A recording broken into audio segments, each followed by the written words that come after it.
prepare yourself for the Tech Addicts Podcast.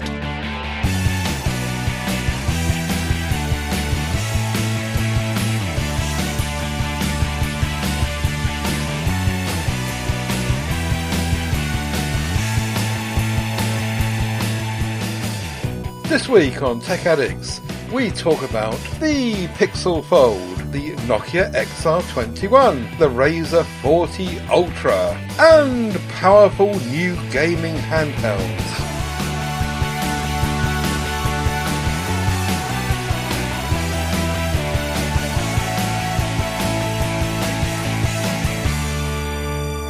Hello and welcome to the Tech Addicts Podcast. First up, apologies for not being with you last week. I'm being with you this week instead, but it was my anniversary, and if I did nothing about it, life would be hell right now. Better a bunch of angry listeners than an angry wife. Eh? That makes sense. Ted, you're with me this week. How are you this week?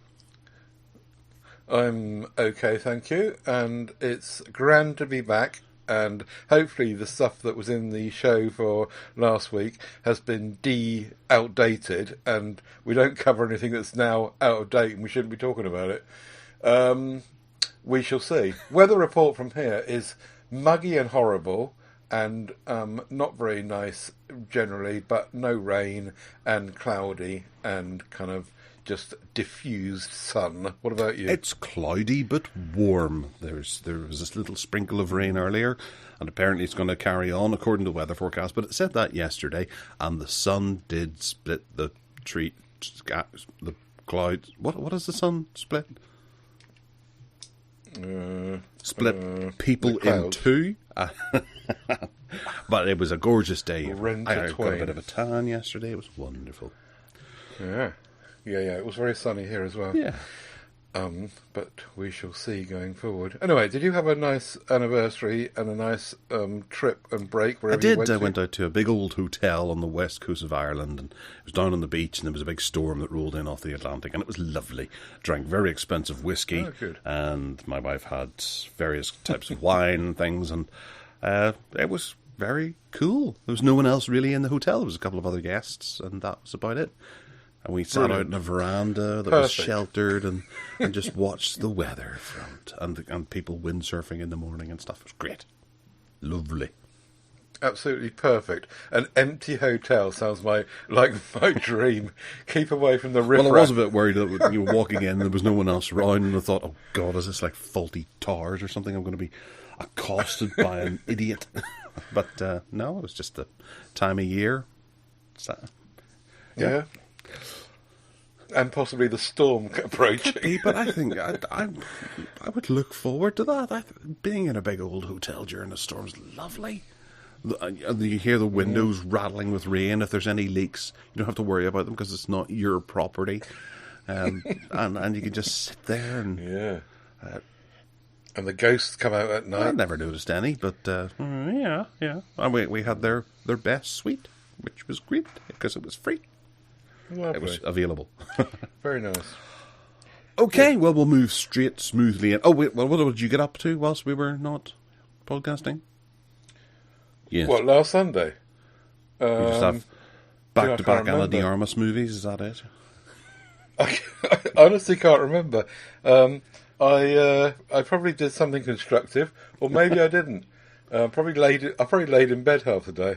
A week ago seems such a long time. I honestly can't remember what I did. Move along. I agree with you. It does feel like it was about 2 months ago we were last at that hotel. But anyway, feedback this week. Adrian B has written in about the handheld heaven. The Asus ROG Ally launch presentation is live now. I suppose it was a wee while ago, or a couple of days ago, but anyway. It's compatible with the XG Mobile, which he happens to have, to elevate it to a top spec system. Going to be tough to resist this despite having a Steam Deck already. And he's put in a link as to where you can register for information about the ROG Ally on their website, although it does seem to be changing day on day. It's now not asking, well, maybe it is way down at the very bottom, but they've put an awful lot of information in there as to where you can get it. I did note that Currys are starting to sell it, and we do have some prices available, which is quite nice. And I believe this is going to be £699, which is quite a well. That's not bad for the level of hardware that's there. I was suspecting it was actually going to be $799 as a starting point, but there's also going to be an extreme version as well, which probably be $999 if anything. They'll just round it up to a cool 1,000. Why not? And yeah, I do. I think maybe it might be a nice idea just to grab one of these from PC World.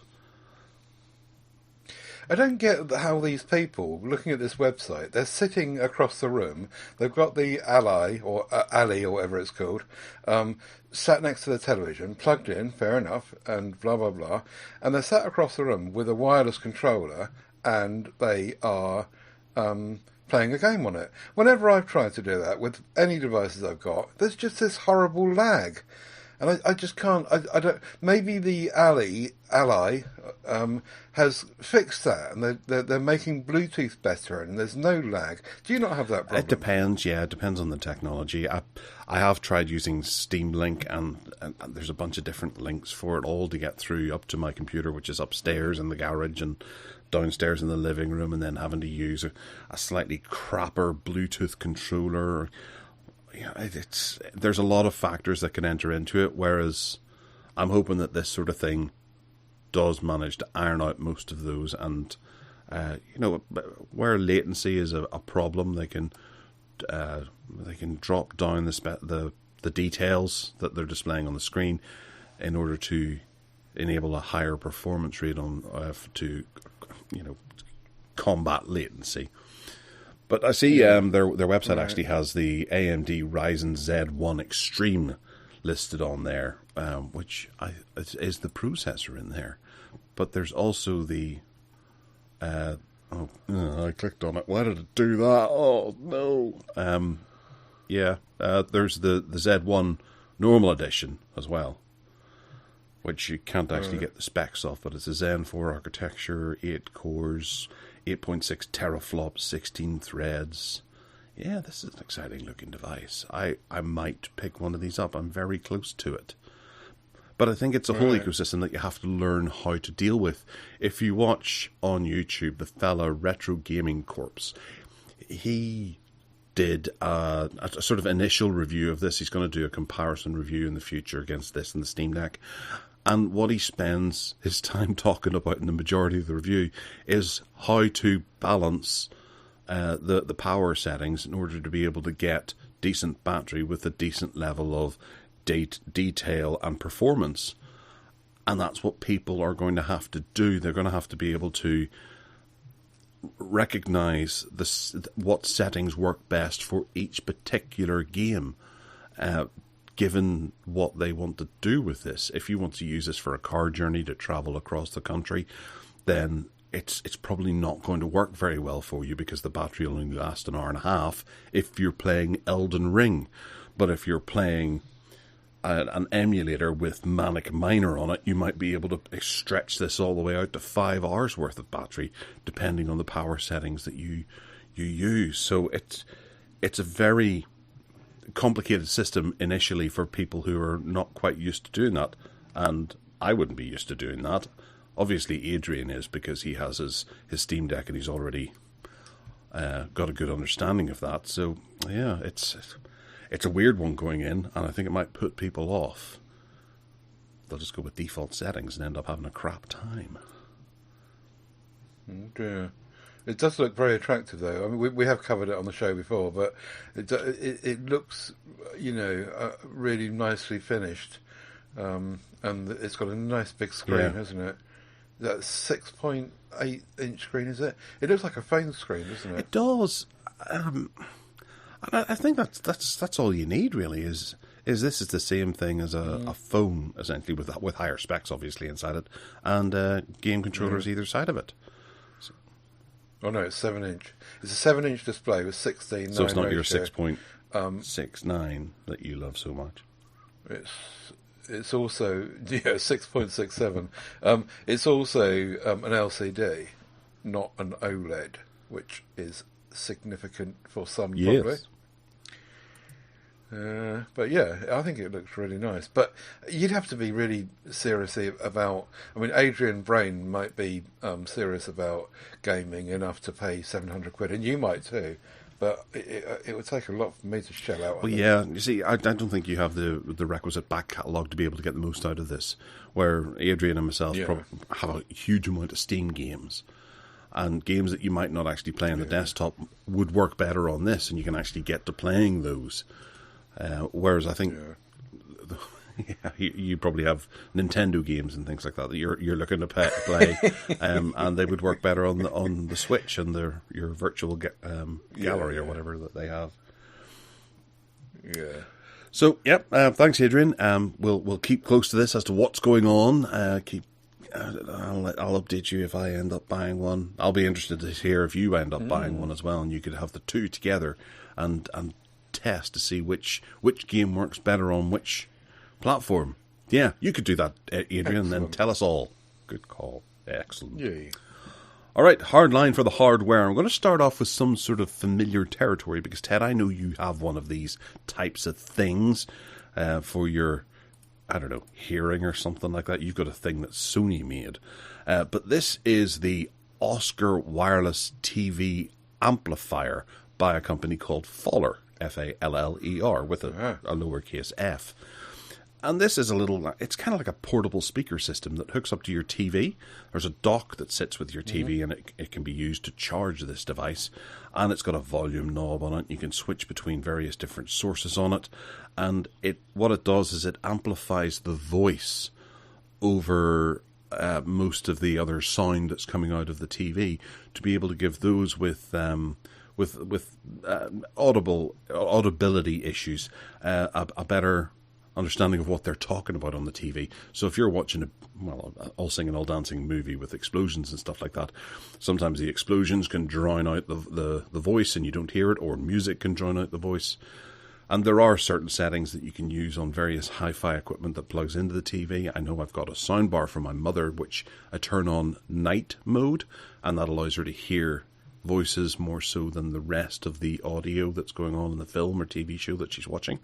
That's kind of what this does, but you can set it right beside you, and plug in headphones if you need to, and use a DC in as well with USB Type-C, so you can charge it when it's right beside you, so you don't have to worry about it running out of battery where it is. You have something similar to this, don't you? No, that's an interesting point. What we were saying about latency just now is because when I use my Sony one with the headphones plugged in across the room, there's never any latency. So why can't gaming thingies use whatever technology that is? They seem to want to use Bluetooth and not set up a wireless connection across the room, a private Wi-Fi network of its own, which is what the Sony does. You see what I mean? I think it's possible to do, but no one seems to be doing it very well. The latency you're kind of talking about there, it's a two-way latency thing. Whenever you're gaming, it's paying closer attention to your controls. Oh, okay. So if you're driving a car, you need it to turn right at exactly the right moment. Yeah. Okay, fair enough. I take that all back. I do apologise. Anyway, going back to your new Faller, or whatever it's called, thingy. Apparently it's a German thing. I haven't gone through it spec for spec, but from what I've read on this article, it looks like it's very, very similar to my Sony one, even down to the length of time the battery lasts and all the rest of it. The only difference, one of the differences, is that it's nearly twice the price. But secondly, is that it doesn't have the Sony smarts for Sony TVs in it. So my one, if you've got a Sony TV, you can turn it into a remote control. It's covered with buttons to turn it into a remote control. And not only Sony TVs, some other TVs too. But the rest of it sounds very, very similar indeed. It's just a question of it being differently styled, I think. And it does look very, very stylish. Looks very, very nice. But £259, you can get a Sony one now for about 130, 140. And this would need to be a lot more special. Maybe the speakers are better. Maybe it drives better sound. It is a lot newer, for one thing. So perhaps that is true. But Can yeah, the very Sony nice. do multiple sources? Or is it just your TV?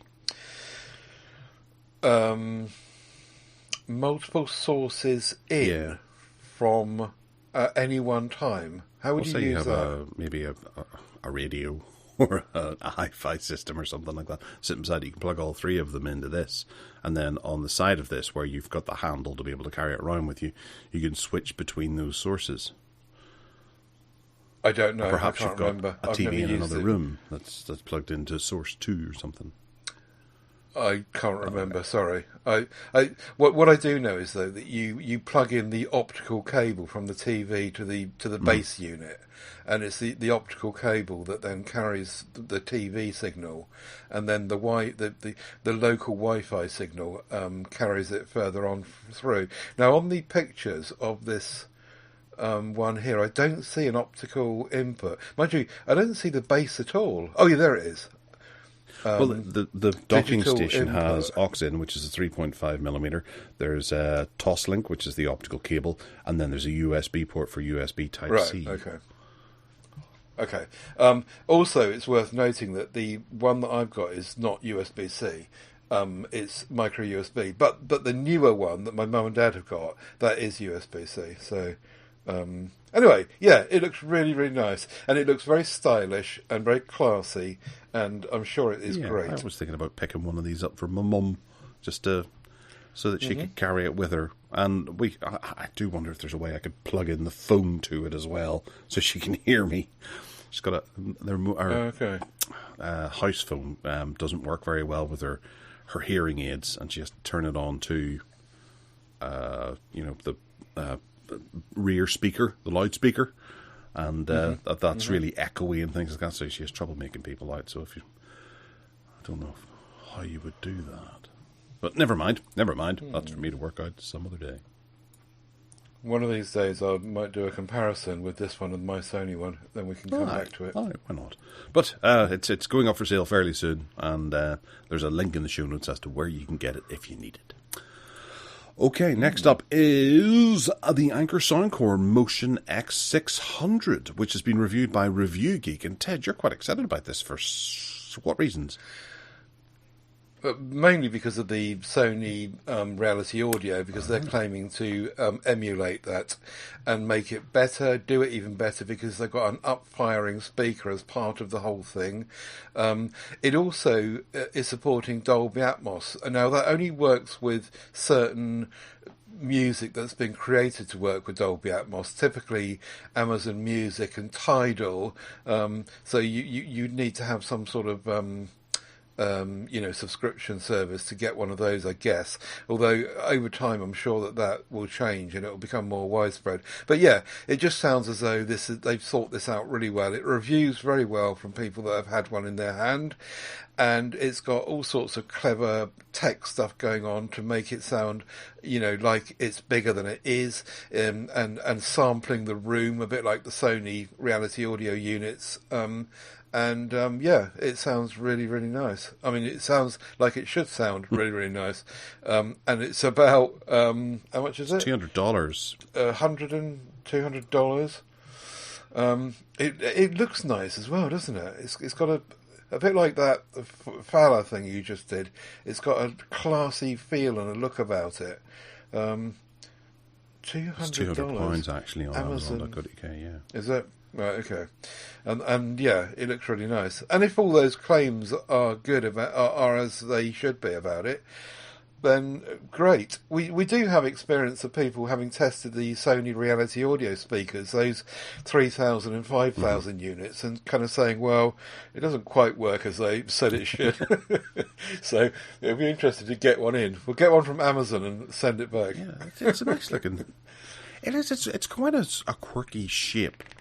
And it looks a wee bit like, what were those, Yachtsmans? The Sony Yachtsman. It's that kind of shape, I suppose. The Yacht Boy. The Grundig Yacht Boy, yes. But it's that kind of, they all kind of base themselves around that. So it's where the speakers are on the side and the handles on the top. But then there's another little round speaker at the top, which is...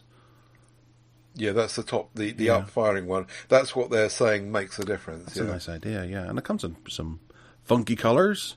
It's got bass settings and all that kind of stuff. And 3D grid. Ooh. Just what you need. There's another one as well. If you skip further down the show notes, there's another one that is related to this, which you've now taken out.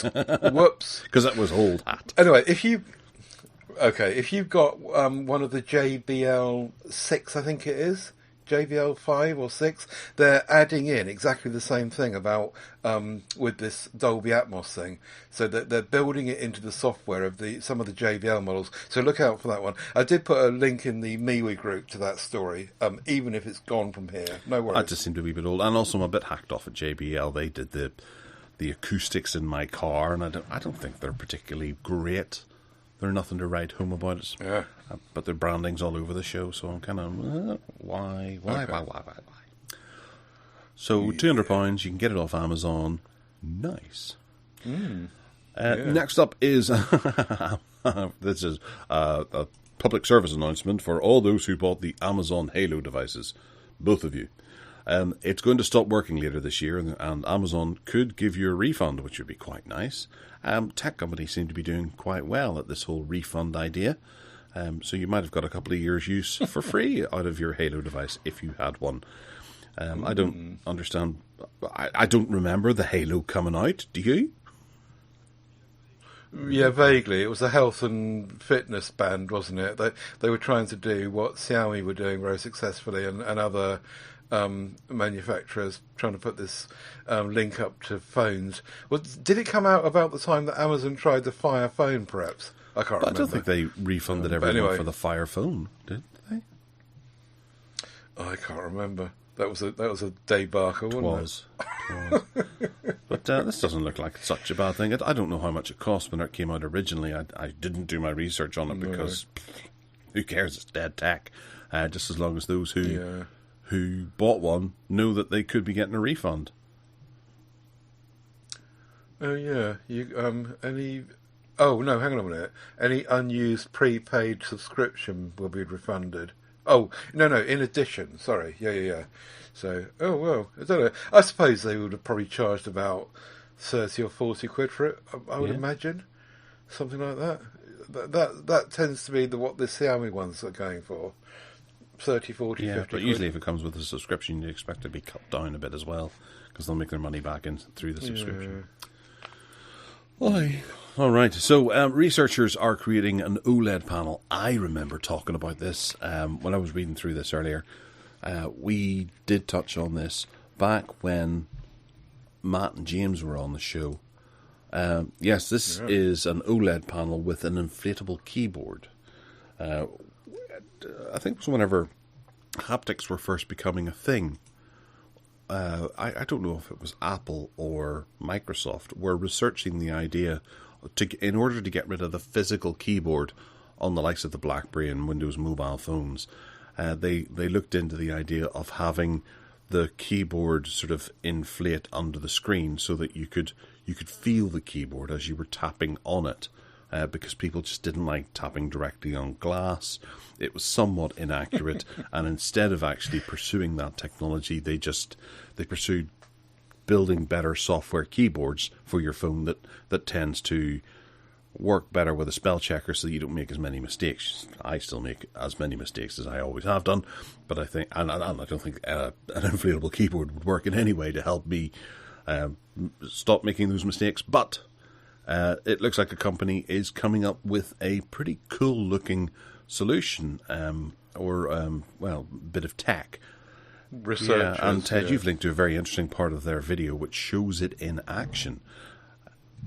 Yeah, I've linked to the point of interest because it's quite a long video with which goes into the background of the tech and how it all works and their sampling and how they've evolved it. But I've linked to the actual point where it shows it being used on a phone screen, and it looks like a half decent idea. I'm not sure if there's any mileage in it or not, and it's only at the research stage at the moment apparently. But yeah, you can see where it might help people with sight impairments, for example, where there's a button to press, it can bulb up towards you, or it can be sunk in, or whatever. It can draw your attention to where you should be pressing, that sort of thing. So yeah, it just looks like a really interesting idea, and hopefully it might have some No, legs. I think it's good because it also retracts as well, which is quite nice. So it'll sort of suck down. So you as you roll your finger down, you can feel a bit of a trough in the screen as to where the button might be. Or whenever you push it, it'll retract. So you get that feeling of actually pressing a button. That could be excellent. But it is it's a wee bit of a hark back. I'd love to be able to find one of the old news articles from so long ago where we discussed this before. Oh, right. I missed out on that one. I thought that was me thinking. Well, no, it happened and then it went away because software keyboards became so much better. So there was no need for it, essentially, but thankfully there is need for it because it would be great. Just great. Yeah. So Samsung seem to be leaping into the idea of doing all-in-one PCs again. And they've announced one that looks somewhat like an Apple iMac, if anything, and that they're catchily titling the DM530 AFA LC171W, which should outperform the Apple iMac in several areas. But whilst not actually costing, about £7,000 you can pay for the top iMac.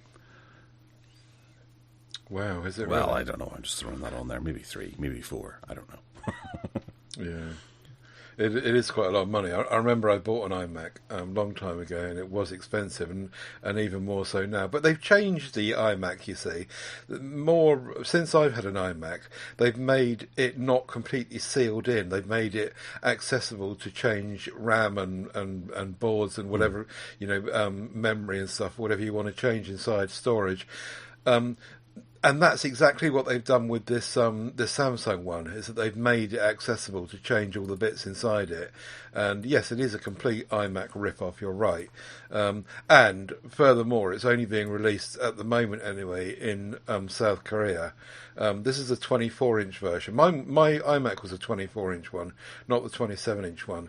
And it is a really nice way forward. I know that you probably would not like it because you like to have a big box and open it up and change all the bits readily and all the rest of it. But for some people, they do appreciate a ready done solution, and everything is there and it all is designed to work together and there's no mucking about needed.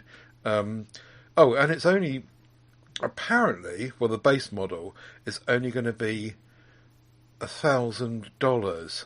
The i7 option, $1,300. That's really aggressively priced, isn't it? Blimey. Yeah. Wow. But whenever it comes to these all-in-one PCs, and I'm not going down the negative route that people probably might expect me to, it's kind of the same as a laptop. There is no better feeling than finding one of these that has the ability to be upgraded.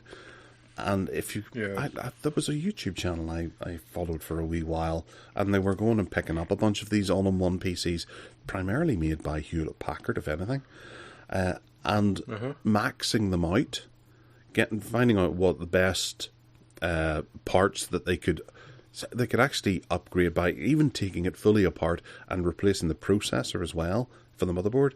And I know that David Does Tech, he put out a video during the week where he took an Alienware laptop, this big 17-inch machine, and he's put in 2 new graphics cards, or newer graphics cards, and the best processor that the system will perform with, just to max it out, because he has the technical know-how of how to do it. And there would be no better feeling than picking up something old like an all-in-one machine and getting it up to spec, that it works nicely with today, and you could even put in Windows 11 on it if you felt so inclined. More on that later. But yeah, I do like all-in-ones for their simplicity, and I would consider getting one for my wife as opposed to building her a desktop PC, because that's a wee bit too complicated for her. Yeah, it depends what you want, really, doesn't it? I quite like the fact that I've got a all singing, all dancing, great big box of PC, because if I need to, I can change whatever I like in it readily. But maybe the Samsung will say, well, you can do that with our all-in-one, so you don't need to have a great big box any longer. Anyway, It's very aggressively priced, which is great. Tis indeed. Tis indeed. All right. Next up is we're going to Google. We're going to Google because the I.O. happened on the 10th of May, which was a whopping 4 days ago. I'll be honest, I watched about 17 minutes of it and then had to turn it off because I'd missed the hardware because it happened as I was finishing work and I got home just in time for them to be talking about and getting excited about Bard, which I thought I'll just read that in a summary paragraph on a website somewhere. So, Ted, what can you tell us about Google Photos Magic Editor? Well, before I do that, I will tell you that the first 90 minutes of the I.O.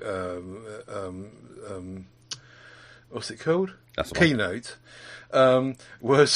Was absolutely fascinating. I was glued to it, and I could just imagine people sitting there thinking, tapping their feet, saying, "Oh, come on! When are you going to talk about the hardware? come on!" Because most people, that's all they want to see. But I was just glued to it. All this tech stuff going on, and the plans for development, and what Google are up to. I know that I'm married to Google, and they can do no wrong as far as I'm concerned, but. Even so, I just found it all fascinating, and I was actually sorry when they got to the hardware bit, because I thought, oh no, all the interesting stuff's finished now. Anyway, yeah, the Magic Editor is they demonstrated the Magic Editor, and it's inside Google Photos. You are going to be able to move stuff around. I mean, you can do some of this already with Samsung tools and others. So kind of Google to some degree is making a bit of catch-up going on. But it is quite impressive. They demonstrated a child with some balloons sat on a bench, and they wanted to centralise it. And in order to do so, they had to identify the subject, i.e. the bench and the child and the balloons, move it to the right in the picture, and then make what was left on the left-hand side that didn't any longer, it wasn't in the photo originally. They had to make that up and make it look like it was, and it appeared to do it really, really well. So the Magic Editor's coming in, not yet, it's coming in the autumn, I think. And that's a tool for Google Photos. But that's just one of hundreds of stuff that they were talking about, and it's all really, really interesting. I'll put a link in the show notes to that. In terms of the hardware, the Fold is the one that everyone is talking about, of course, which is the new folding device, which, unlike the Samsung Fold 4, is not tall and narrow when it's closed. It's more like the Oppo Find N or N2, the N2. So it's kind of broader, and actually some people are comparing it with the Surface Duo because of that, except that unlike the Surface Duo, it has got a screen on the outside. And it does look, for someone that wants a device of that size and that width, in terms of one-handed use when it's closed, then it does look like it's a decent device. We spoke about this on PSE last night. Steve's quite fired up about it, except he was saying that at the moment it doesn't fold flat, which he was a bit annoyed about.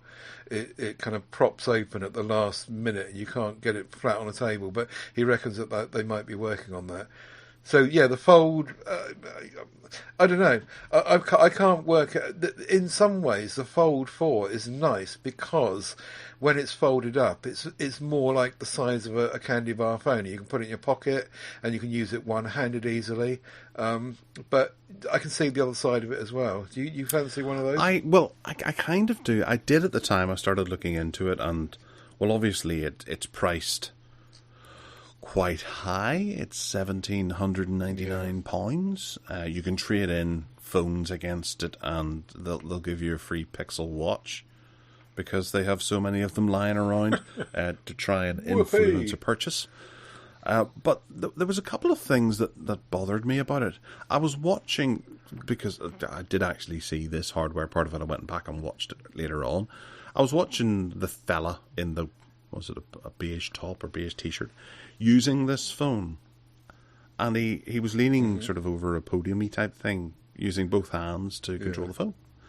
And I thought, no, this really is a two-handed phone. Yeah. And I don't want that. And if you were to fold it flat, it would be a smaller phone that you might not be as productive on. as, say, something like the Pixel 6 or 7, if you're using it. Say you're sitting even at the television with the remote control in one hand, and you're sending a text message with the other. You would be able to do that with the Fold, but if you wanted it to be open, you'd have to use both hands, and you'd have to put down the remote control, so you might not be in charge of the television. I'm not convinced that you could send your text message one-handed. I think that's how it's different to the Samsung. It's wider, and okay, it's going to have a one-handed mode, so you can shrink things down or whatever. That? But really, it does. Yeah, well, yeah. But I don't think the average person's hand will be able to. I think it's too wide to do that with. Yeah, and then what you said about the folding flat. That was another issue that I was like, hang on a second, it still feels like it's a work in progress, and they're asking for almost £1,800 for it. And we're going to be coming to another folding phone later on in the show that's nowhere near that price, but actually seems to have addressed these issues that Google seem to still have on the workbench. I didn't fancy that. I don't fancy the colours. I'm not too fussed about it. It was porcelain, which reminds me of a Sunday morning vomiting down the toilet kind of colour. And then the other one, which is a darker colour, what was it, hazelnut or something like that, or something like I can't remember what it was. I can't remember. I didn't look at the colours. Obsidian, which is that's black. Oh, that's the black. That's not a colour. That's a shade. I wasn't too fussed by it. I did go in and see, if I trade in my Pixel 6 Pro and have to factor in buying the Pixel Watch. I had a look on eBay to see how much you get for a Pixel Watch. £90. I was like, oh God, no. Right, I guess that's a further £90 off. Still working in at £1,300. Is there any nice finance options? Can we? No, that's £60 a month to finance that. And it's like, no, I'm not even going to entertain that at all. I'll just, I even to pick it up and then go, this is a bit of a pain in the ass to use. It's a nice idea, the Fold, but I don't know that I would want to commit myself to 2 years of having to use it. I reckon I would have it sold within a few months and be looking to get like the Pixel 7 Pro. And that is something that we didn't get at the moment. We don't have a Pixel 8 being announced. No, that'll come in the autumn. But the Fold, I think you're right, and this is the first generation. This is the first attempt that Google have had at this, and I think that the wise people that are not early adopters will be saying, let's wait for at least the second one. So, I think you're right. The tablet, as leaked heavily and spoken about on this show before, seems to me to be just, as you said, I think, before, a Google Home tablet, which is designed to be just used around the house and put on this very clever-looking magnetic stand and blah, blah, blah. It's very expensive. It's it's 699 quid for the one that I would want, the 256 gigabyte version. Yep. 599 for the 128. But it is pretty expensive, and it's not even really. If you compare it, which I was doing in the week, with the Samsung Galaxy Tab S8 that I've got here, it's just nowhere near the functionality. That it's all just it's a bit like what Google did with the speakers, with the Home Hub speakers or whatever they called them. It's all just kind of, that's all it does. It's designed to be a part of your home network, and that might suit people to stick it in the kitchen and look at it when you're making a cake or whatever. Then fine, and you can use it for all sorts of home. But it all seems to be baked into this whole kind of Google Home thing, and I think that's a shame. It will suit, as I say, it will suit some people, and that's great. I'm happy for them, but it certainly is not what my idea is of an Android tablet. How about you? Well, this one really browned me off, hazelnutted me off. This was in the keynote, $499, including the speaker. Fantastic! I'll have one of those straight away. Jumped onto Google, ran down, thought I'll get my 10% as well, being a Google One subscriber. and it was $599 or $699. Yeah. That's price gouging if ever I saw it. That's not even sort of adjusted for currency or anything. It should be sitting there maybe at £499. I would have accepted that quite okay, but it's much more than that for no reason. Yeah. And if you go out and have a look at the likes of, say, Lenovo and things, you get a lot more in the way of technology inside your tablet for the money. You don't get this speaker, which is debatable as to whether or not you're going to find that useful or not. And if you had this sitting beside the bed or something like that, propped up like that, what good's that going to do you? The speaker is being sold. I saw in dollars it was $130 to be able to buy the speaker stand on its own. So you can put it in different rooms in the house. Yeah, that's great, but whenever it comes to us, it'll probably be $199 or £500 or something for the speaker, and in which case you're not going to want to put it in various different places. It's not a USB Type-C cable that goes into the speaker. It's a barrel charger, proprietary barrel charger. Yeah, is it? So wow, it's 15-watt charging as well. So you have to take the plug with you if you want to take the speaker and dock with you. So everything, I think, was stacking up against this. I like that Google have not done this as a productivity tool. It is more an entertainment tablet that you can watch Netflix or whatever on. Yeah. That's fine. They've clearly pointed that out. And if you're looking for something productivity, you look at Samsung or you look at one of the higher-end Lenovo tablets and get something that's a powerhouse. This is just for you to pick up. You can take it with you to watch Netflix on the train and then drop it back whenever you're home. But I'm not paying £600 or even £700. No SD card as well, so you can't load this up with media. This feels like an Amazon product. It feels like it's a what are they called? Echo. It feels like it's and it should be priced down at that Amazon Echo level. Because it feels like that's what it's designed for, to have around the house, and just it's an accessory to your house and your home and your Alexa or whatever you use.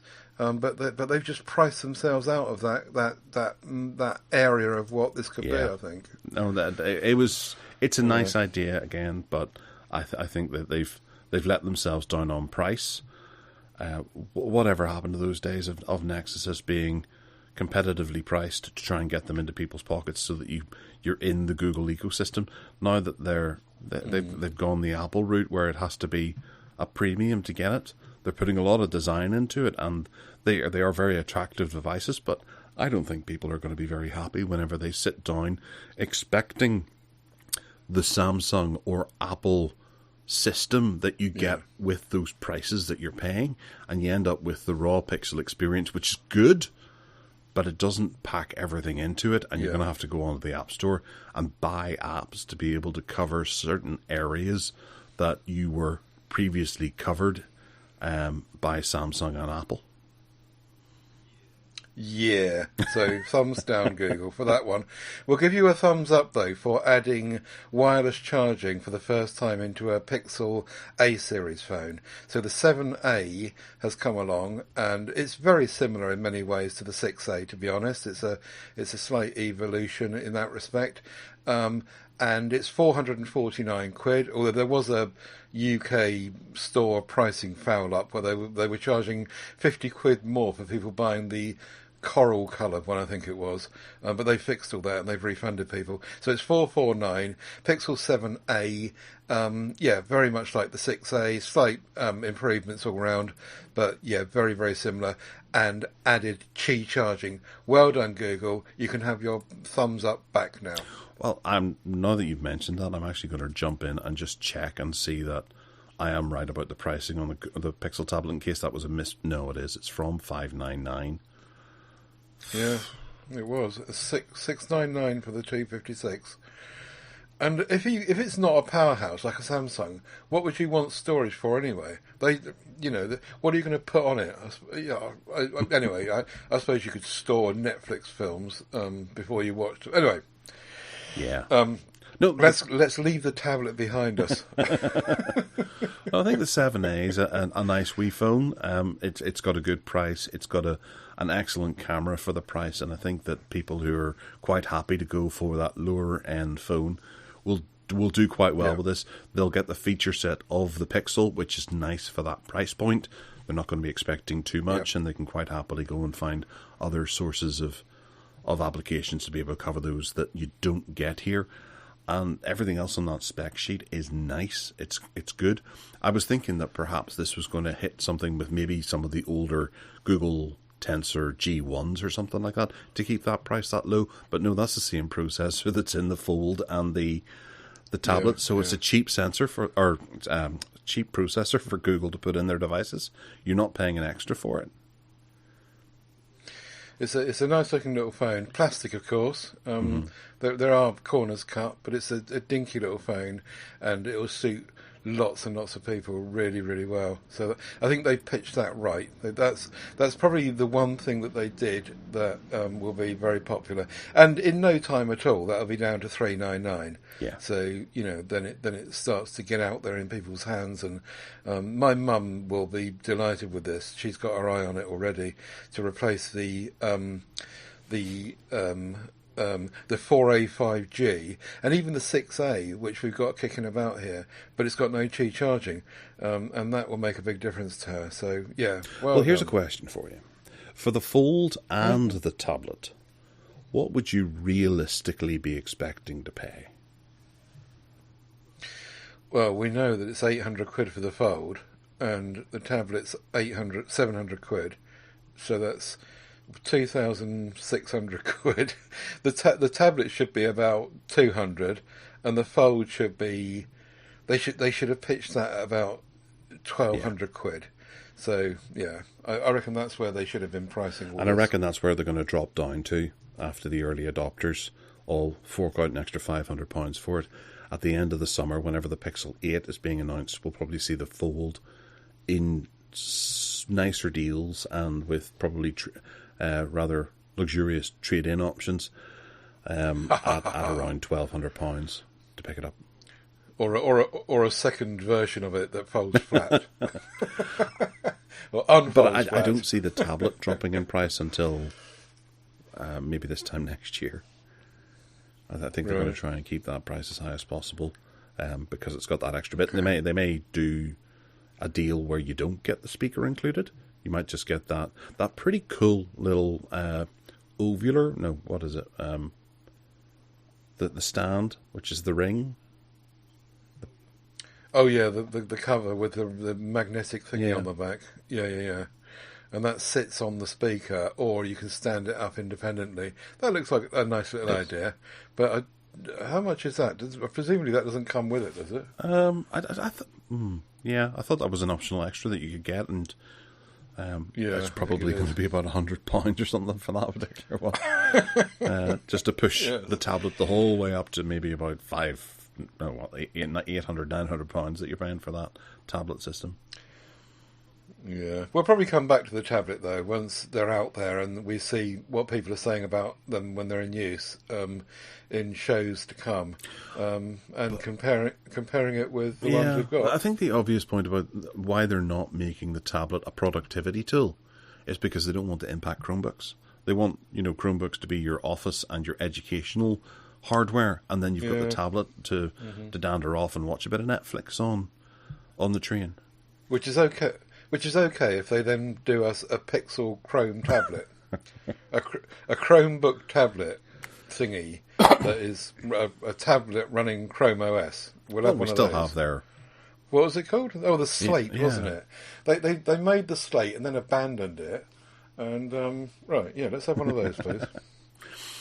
All right, well, we'll move on from Google to Poco. Oh, the Poco F5 series is going to arrive, and with wireless charging. Whoa! That's nice. The and first it's a good-looking phone as well, good colours. Yeah, looks nice. There's also a Pro version. The Pro version has got... What was the main difference? The liquid cool technology 2.0? Ooh. Oh, I know what it was. Under glass fingerprint scanner. I was all excited about this. Yes, the Poco 5's got a side-mounted fingerprint capacitive scanner, and the Pro version have done away with it, and they've stuck it under the glass. For goodness sake. Stereo speakers on both of them. 3.5mm audio out, at least on the non-Pro version. The 24-bit audio is going on there. USB Type-C is version 2, so there's going to be no HDMI out on it, which is annoying. A decent battery and fast charging on the 67 watt charging front. Is there? I think there's a brick in the box. I mean, while you're talking, I'll just compare it with the Pro. Carry on. Actually, I hadn't noticed this when I first read on it, but the last sentence says devices won't be sold in the United States, which is a bit of an odd one. Have previous Pocos been sold in the States? I don't think they have. People on YouTube tend to import them, don't they? Right, okay. So this will be another one. Anyway, right, I've got the Pro in front of me now. Missus. No, look, the 3.5mm audio jack has gone. Why did they do this? The fingerprint sensor is under the glass. It's got wireless charging included. So the Pro version is the one with wireless charging, not the non-Pro. But the 67 watt charging is the same. The battery is a little bit bigger. You get 8K video recording instead of 4K for those that matters. What do you watch that back on? The Snapdragon. Yes, 8K TV somewhere in a curry shop. 1440p screen instead of 1080. Snapdragon 8 Plus Gen 1 instead of Snapdragon 7 Plus Gen 2, for those that will make a difference to. And an AMOLED screen which looks the same. In fact, it looks exactly the same, the screen. So, yeah, they're certainly the same size by the looks of it, pretty much. So, yeah. I don't know. I don't like the Poco devices, the Xiaomi thing. I don't like the software, and I don't like the way that it works. It annoys me more than Samsung does, to be honest. But you can't deny the cost. You know, these are 350 quid and 400 quid respectively for these two. So, you know, the value for money is just amazing. But yeah, very nice. I do. I think this was a great device. I remember buying one for my daughter, who I think she ended up destroying it, to be honest. But this was a replacement for her Huawei Mate S or something. I can't remember, that she dropped down the toilet while she was at university. So she got this instead, and she didn't notice any difference between that £600 or £700 Huawei that she had, and then move into this. It was just as good. I really felt that she enjoyed this while she had it. Ended up destroying it too, but you know, for the price, I wasn't too worried about it dying. If it did her for a year, then that was more than I expected. Yeah. There's a good place for these, and I like them. The hardware is good on them. Good, solid phone that can be thrown around a good bit without too much worry about it. It's not like a Pixel Fold. Yeah, you can't deny that. The other things that were announced this week were the two new Sonys, which are the Xperia 10 Mark V and the 1 Mark V. They're actually very similar in the usual Sony way to the last year's models. The 1 Mark V has got this new fancy stacked sensor in it, the Exmor T stacked sensor. But apart from that, there's very little difference. They've changed some of the camera software so that you can now use it for shooting. It will switch the menus around for vertical portrait use, which I guess is aimed at TikTokers and YouTube short shooters and content creators that are doing that thing now. But apart from that, it looks very, very similar. again, we covered the Sony devices on PSC last night, but the one of the things that came up was the fact that they put the same styling around the device as was on the Pro I, which is this kind of grippy texture on the back and tram lines all around the edges, which I really, really liked. I think they should adopt that for all their devices going forward. And the 10 Mark V is very similar. They've added stereo speakers to that, forward-facing stereo speakers. So that kind of blurs the lines a bit more between the 10 and the 5 series. The 5 Mark V has not been announced yet, so they're doing the same as they did last year on that. It'll be coming along probably in about a month's time, and then there'll be a big hoo-ha about that. So yeah, those are the two Sonys. Fancy either of those? That one looks nice. The Sony, I'm clicked away from there for a second. The Sony One Mark V. It's a nice looking device, and I'm glad that they haven't changed it too much. You know, it's carrying on with the form factor that obviously Sony Xperia 1 users like. So you know, why change the outside of it? Whereas moving as Samsung move from generation to generation, they insist on monkeying around with it and making drastic changes. This is just a logical update. Yeah, sometimes, yeah.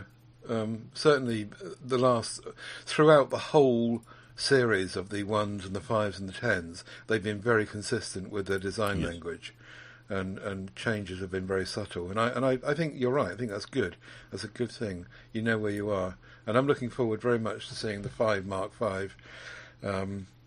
But again, I think it will be just minimal changes. And the 10.5 as well. It's a girly colour. Yeah, that's the that's the baby brother or sister. There's also a Japan-only version of the. Now, what is it called? The Ace. I think it's called the Xperia Ace or just Ace? I think it's an Xperia Ace, yeah, and it's only released in Japan, and I think they're updating that one as well. But we never get to see those, so probably not worth talking about. No, unless you import it, of course. Yeah, the Ace. I don't even see it. Or you've got a friend in Japan, which I have. She can send it to me. Ooh, excellent. It's pretty low end though. Oh right, so it's hardly Ace then. Right. Next up is Motorola. We're going to stay with you, Ted, because I'm. Oh no, wait! I put this in there, didn't I? Yeah, this is the Motorola Razr 40 Ultra, which is getting 3 nice colours, and I think this actually looks really nice in that reddish colour. I could quite imagine my wife rocking this. I know she really wants to get one of these, and I thought I'd run it past to see what you think of the Razr 40. I think the folding devices are going to be the ones that win out, frankly.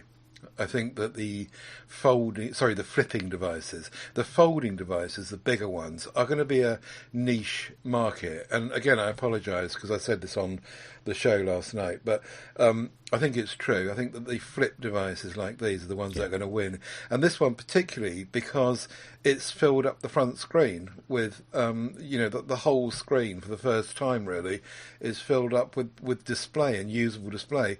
And this is what should have been done from the very beginning really of flip devices. And this is clearly where it's going to go. The only thing left to do now is, I suppose, to make the bottom half of the outside a display as well. Well, yeah.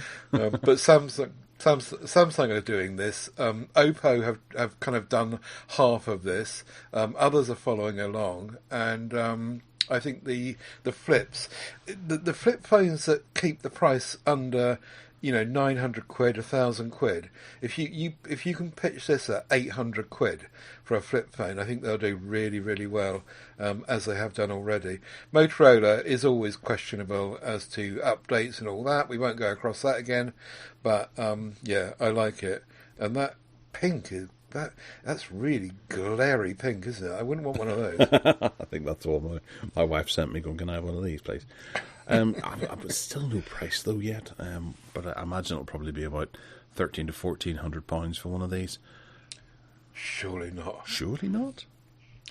Surely not. This is, mind you, isn't this the? Oh no, that's the Ultra. Yeah, the Ultra will be about that. The because There's two, isn't there? There's nothing's confirmed yet, but I think that there's two. There's a dumbed down version, and then there's this ultra. That's the ultra one. I'm genuine, but it's okay. 8K again with a Snapdragon 8 Gen 2 inside of it, and 1,000,000 gigabytes of RAM. Not that much, but maybe you're right. Gigs. Maybe this will be 1400. Yeah, for the top end model, there's an 8 gig version as well, but wow. Blimey, look at that. Launching with Android 13. A Motorola launching with Android 13. Well, there's got to be one. Blimey. At some point. Yeah, they do look nice. And I quite like I've got the Samsung Flip 4 here at the moment, which I'm kind of supposed to be reviewing. And I do get quite bored with it quite quickly. But I think that's where folding and flipping is going with the Flip. Because when you open it up, it's just like an ordinary phone, and that's what people want. People want, generally speaking, Joe Public wants a phone that looks like a candy bar phone, and they just have to open it up, and that's what they've got. But when they're not using it, it's folded in half, it's in your pocket, it's really convenient to carry and to just be with you. I think that's the way it's going. I'll say that again, shall I? I think that's the way it's going. There's no release on whether it's going to be what IP rating it's going to have, but it does have water repellent coating on there, which I thought was quite a nice little way of phrasing it. That's the Motorola thing. They put this nano coating on all their internals.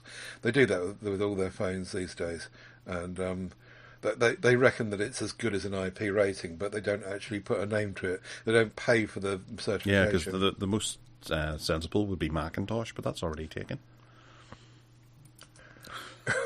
Put a Mac on your phone.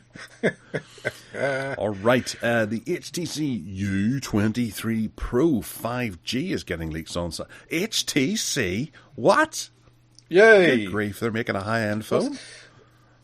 This is, well, I was hoping that you might throw some light on this, because it looks like a high-end phone-ish, but it apparently is being pitched at what they're doing with virtual reality or something. Do you remember we covered this? The Vive thingy, yeah, it's called the V something. The Vive V something. Anyway, on the basis of it, the specs look as though they're pretty good. It's got an AMOLED display. It's got a Snapdragon 7 Gen 1, which is a little bit behind now, but okay.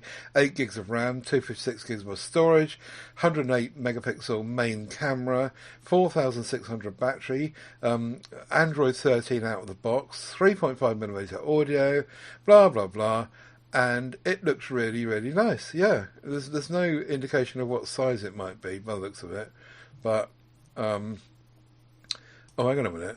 Oh yeah, there's some further specs here. 6.8 inches on a script. Where does the VR bit come in? Do you understand that? No, I haven't a clue. I didn't see anything connected to the VR at all. Okay.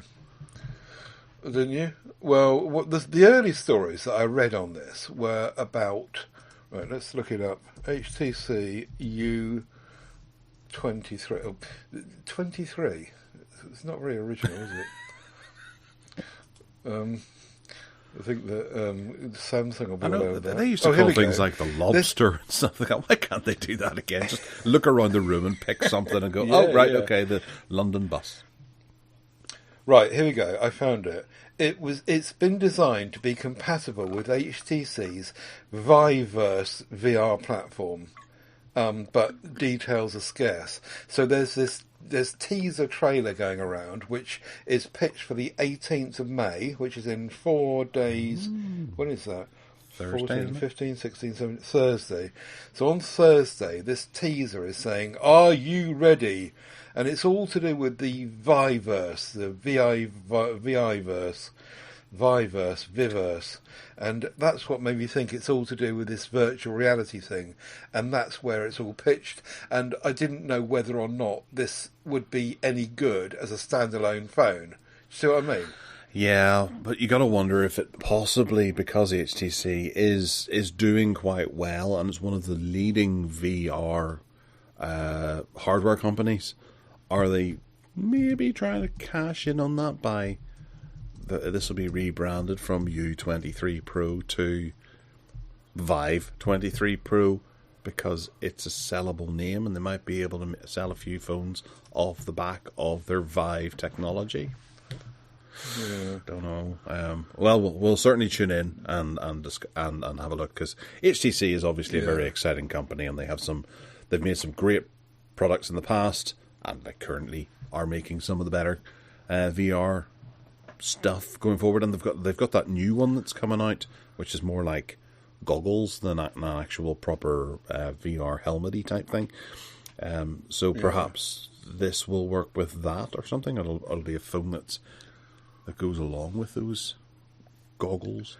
It will certainly be interesting to see what happens on Thursday and what the announcement says. We'll go for that. We'll talk about it in 2 weeks' time, if we remember. All right, back to folding phones, because we haven't talked about those for a while. And the Honor Magic VS is going to be sold in the UK for £1,400. Scoff as you might, if you go over to their website, you can actually sign up to a thing that I did earlier on today to subscribe to updates about the device, and it'll chop the price down to £1,200 instead of £1,400 or £1,199. And then they will send you exclusive money offers through the emails that they send you, which they offered me a further £80 off, plus 5% off across various... Are you using a clapper? Sorry. Yeah, I'm catching revolting little buggy flies that are coming out because it's so bleeding hot. Do carry on. Okay. You not get those strips of sticky stuff that you can hang down your doorways? But they're revolting, aren't they? They're so disgusting. They do the job, but they're really horrible. Anyway, yes, do carry on. It's a good-looking device. I quite like the Honor Magic VS. And for the money right now, this morning, sitting here, I would have this over the Pixel Fold, because it just seems to... I could compare with the Pixel Fold as well. Hang on a minute. I missed the end of what you said about what you got the price down to. How low did you get it? I can't remember. You worked it out for me because you can count. But I... $11.99. Well, it goes down to $11.99 when you sign up for that, but then you get various different bits and pieces that come through. You can enter into a competition to win one for a penny. Which we got down to just over £1,000, didn't we? With your 80 quid off, and then your 5% and this, that, and the other. Yeah. So it was looking like a pretty decent purchase, and I like Honor. I'm a big fan of Honor, always have been, because I think they make a quality product for not too big of a price. £1,400 is quite a big price, but knocking that money off there, and then I suppose you could sell the phone you've currently got on eBay or Gumtree or one of those sorts of things, and then get an extra couple of £100 off it as well. That way, your quid's in there, maybe £700 for a folding phone that features a foldable OLED with 1 billion colours, locked at 90 Hz, which, as Ted pointed out earlier on, it's got HDR10 plus, 800 nit screen.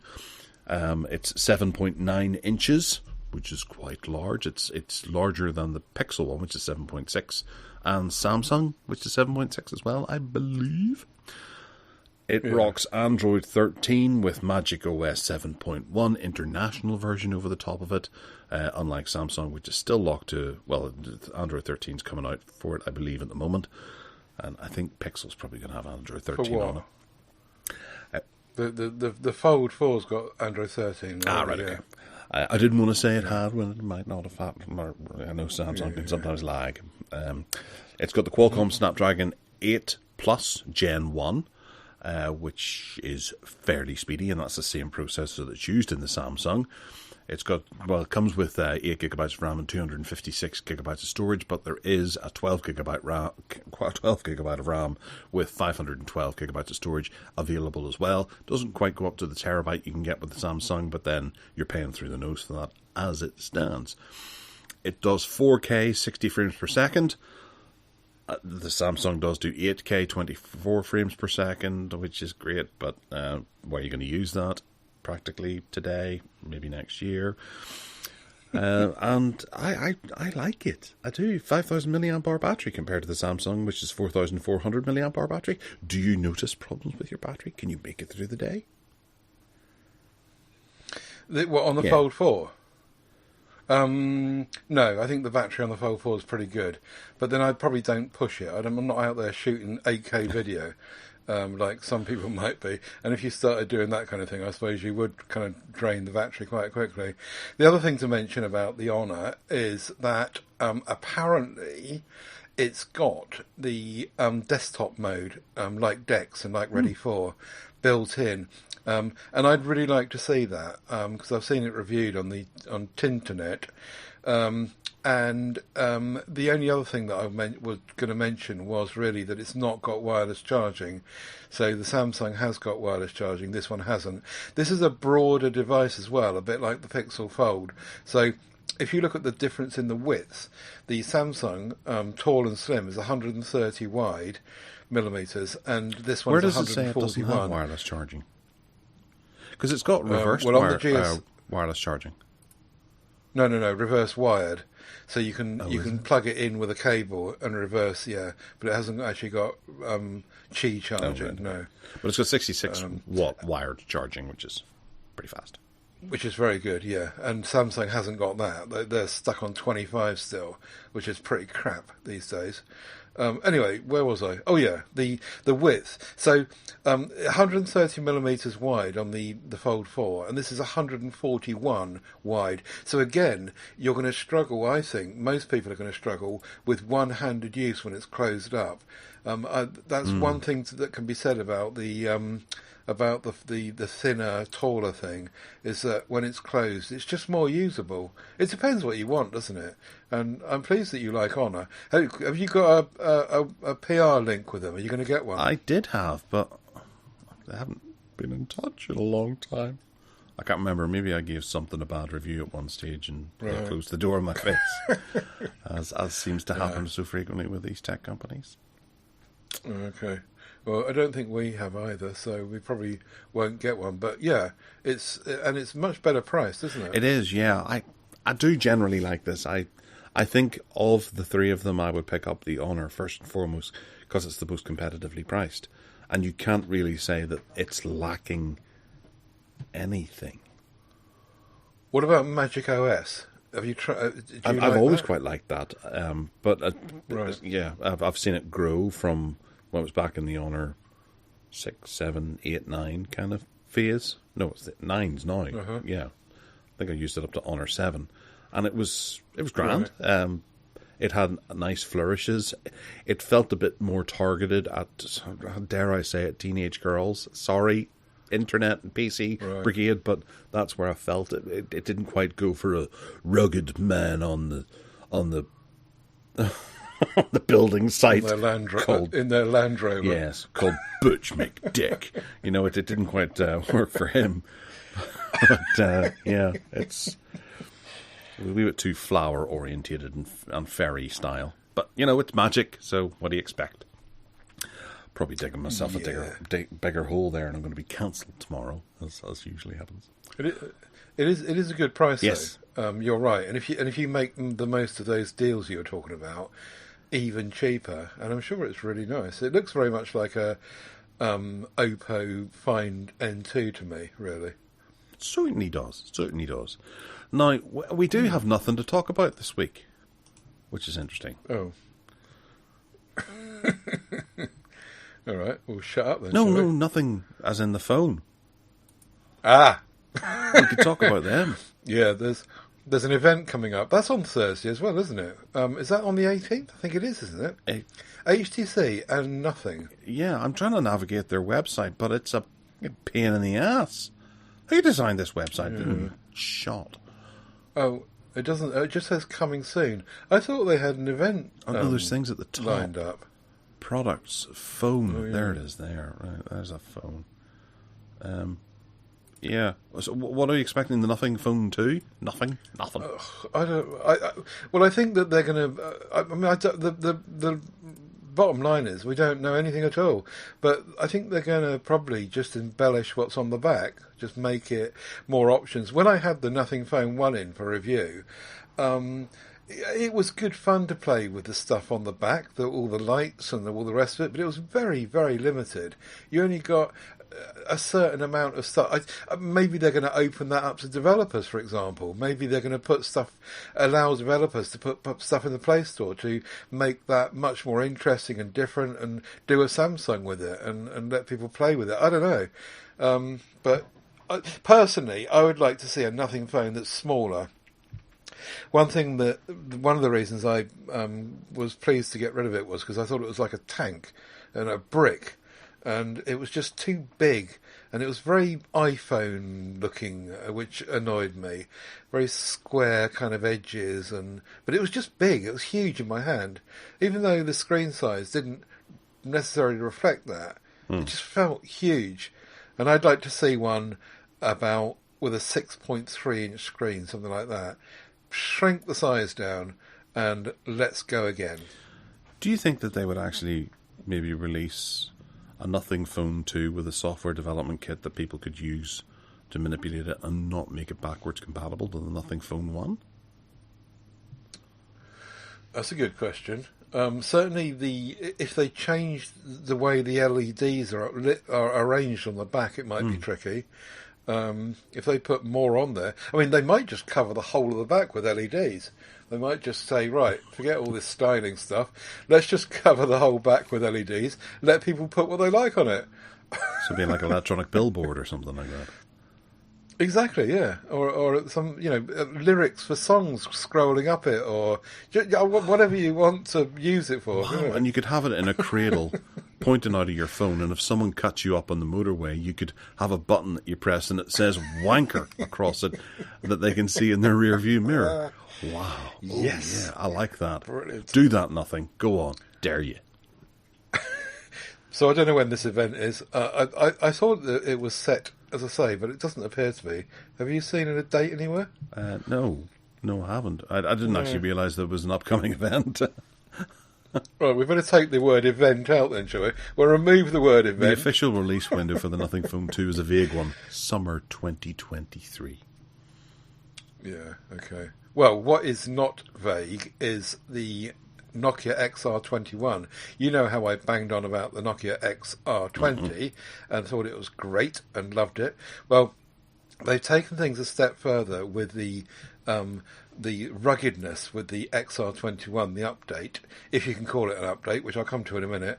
And they've added, what is it called? IP69K, which apparently means that you can fire jets of water at it, or chemicals or something.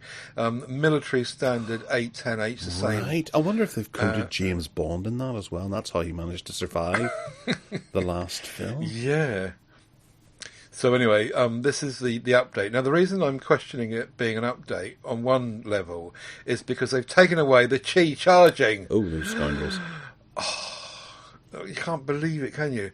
One of the best USPs about the XR20 was the fact that it had Qi charging. Why take it away? And they've also made it smaller. I approve of that. That's good. And they've made it follow the design language of the other devices in the range. So, for example, the camera island is top left now in portrait, whereas the XR20 was right slap bang in the middle. They've kept the emergency button on the side. They've upgraded the chipset from the 480, the Snapdragon 480, to a 695. The 695 is the same one that's in the Motorola Edge 30 Neo, and I think that performs really, really well. You don't get a choice about storage; it's 128. You don't get a choice about RAM; it's 6 gigs. But it is a little bit smaller, the same LCD screen, and you can buy this if you want to on the, what's it called? Circular subscription thingy. So you can pay £22 a month, and then when you get fed up with it, send it back. Which is a thing that Nokia run via HMD run on their website. But otherwise it's £499 for cash. And for people that want a rugged phone, and apparently this has been tested to within a millimetre of its life with all sorts of testing, more so even than the XR20, and are not bothered about Qi charging and like the slightly smaller size, then this will be great. And you also get the 3 years guaranteed of updates. But I can't believe that it's coming with Android 12 out of the box. Brand new phone in May 2023, and they're supplying it with Android 12. So 13, 14, 15 is what you get. Whereas if it arrived with 13, you get 14, 15 and 16. Oh my word. Anyway, I quite like the look of it. It's just that I'm so annoyed about the Qi charging going.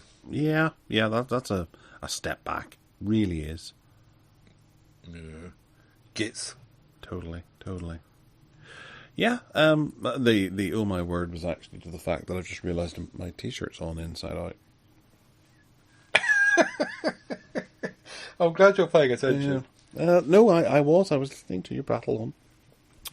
But the other day I discovered a piece of pasta that was on my t-shirt that I hadn't eaten for a few days. Or the day before, maybe. Nice. I'll have a look and see if it's available yet anywhere. Nokia XR21. No, so you can order it on the Nokia website, but you can't get it from Amazon. I wonder if there's something to do with that. Interesting. Coating might affect the wireless charging. Might affect the wireless charging. What coating? Well, for them to get it up to whatever IP rating it is. Oh, I see. IP69K. Yeah. Oh, right. Do you reckon? I never thought of that. Well, sometimes whenever you lift it up, after it's been wireless charging for a while, the phone can be warm. Perhaps heat doesn't work well with that coating or something. Who knows? Mm. There might be good job you're here, really, isn't it? I bet it could be utter nonsense as well. Twaddle, I prefer. Okay, yeah. Well, I think we're changing topic, aren't we? We're going from that to this, which is called The Name of the Game. And we're going to start with Microsoft's acquisition of Activision, which has been balked by the UK regulator, stating that cloud gaming needs to be free, competitive market, and to drive innovation and choice. So Microsoft is not allowed to buy Activision Blizzard-y type thing, and instead will just be able to option exclusivity through the company until the company's basically bankrupt. And then they can sell off all their IPs that way. So, you know what, you can't stop the big machine from grinding and absorbing all of these things. It's a pretty sinister, worrying, and disgusting way in which Microsoft is just trying to really buy all of gaming. All of it. Oh, so you're with the UK regulator, are you? You think they're doing the right thing? Yes, I do. But there's ways around it which they need to address. Right.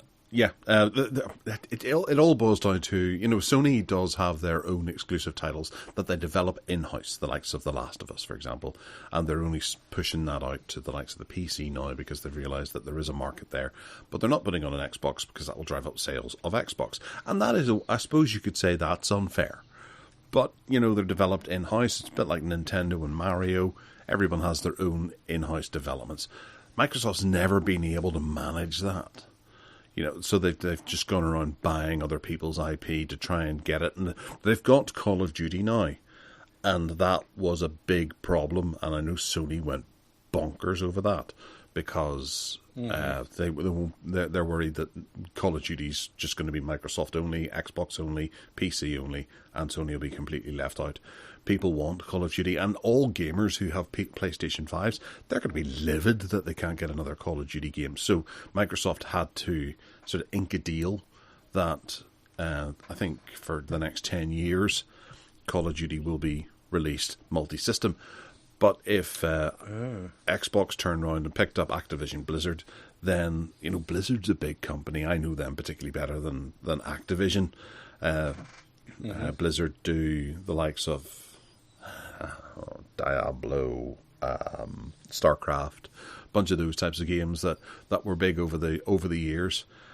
And there's one, World of Warcraft is theirs as well. I can't remember what else they do, but this was another one that could really strike right through the centre of Sony. And Sony does seem to be looking back, I like that Sony's looking back at some of the titles that were, and they're releasing things with compatibility, emulation and things like that, so you can stream older libraries and things like that. Activision actually has a really large collection of titles that are in their library, and they date back to the dawn of mankind with gaming. And I can't remember what, I'm looking up their game portfolio now, but they had, going way back, the likes of Sierra Games. If you ever remember Leisure Suit Larry and Space Quest, I'm pretty sure that's under the label of Activision now, which has sent shockwaves out across the whole sort of retro community, that there's a chance that we might not ever see any of those again if Microsoft buys them up, because they don't seem to resurrect older brands, aside from Age of Empires, which they did an excellent job with. I'll say that. So there was a lot to concern and worry people out there who were looking to, with Microsoft absorbing it. And if it's one company that has all of these smaller companies underneath it, there's a chance that things might not work and they might start shutting stuff down, chopping stuff off, because it's all under one umbrella. And it would, as they say, it would stifle the competitive market and stifle innovation and choice. Right. So in terms of the Evercade, for example, that's all done by licensing, is it? No one buys anyone out.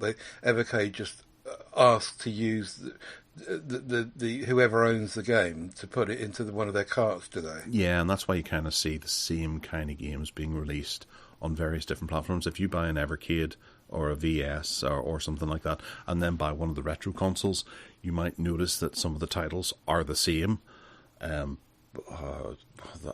Rally game springs to mind. But I bought the Amiga, the little Amiga, and then I set it beside the VS, and I was like, hang on a second, Chaos Engine is on both of these. But that's because that's an easily licensable game. It's not held within Activision or someone like that who isn't looking to do that. Whereas Activision being out there, they can quite happily, license it out to other companies who want to be able to make a new entry into the Leisure Suit Larry thing. Whereas putting all your eggs in one basket at Microsoft ain't a great idea. No, the bastards. Yes, absolutely. I'm just thinking this entirely from my retro love point of view. And I want to see retro games coming back, and smaller independent companies being able to approach something like Activision saying, we've got a great idea for a new Space Quest game, and Activision going, well, all right, yeah, okay, do that then, be it. Whereas Microsoft, where they wouldn't even take the meeting. Right. Probably, possibly. So the UK regulator has done something right. Yes, for now, but there's ways around it. And I don't like the ways around it, and they need to act on those ways around it to make sure that they don't circumvent the regulatory decision.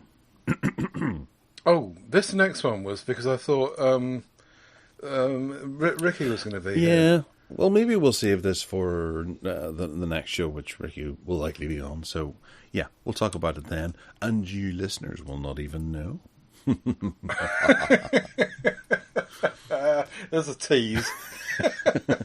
So we'll move swiftly on to the next one, which is the Ayaneo. Except that you'll probably forget and leave it in the show notes, so everyone can see. While you're telling us about the Ayaneo 2S, I'll do some admin.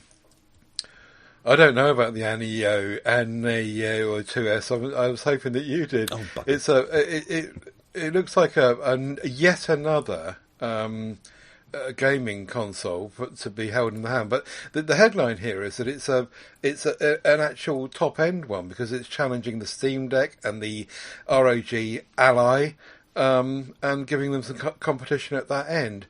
But beyond that, I was hoping that you would probably take this one. All right, okay. Well, it's got the new 7000 series processor in there, plus the Radeon 780M graphics.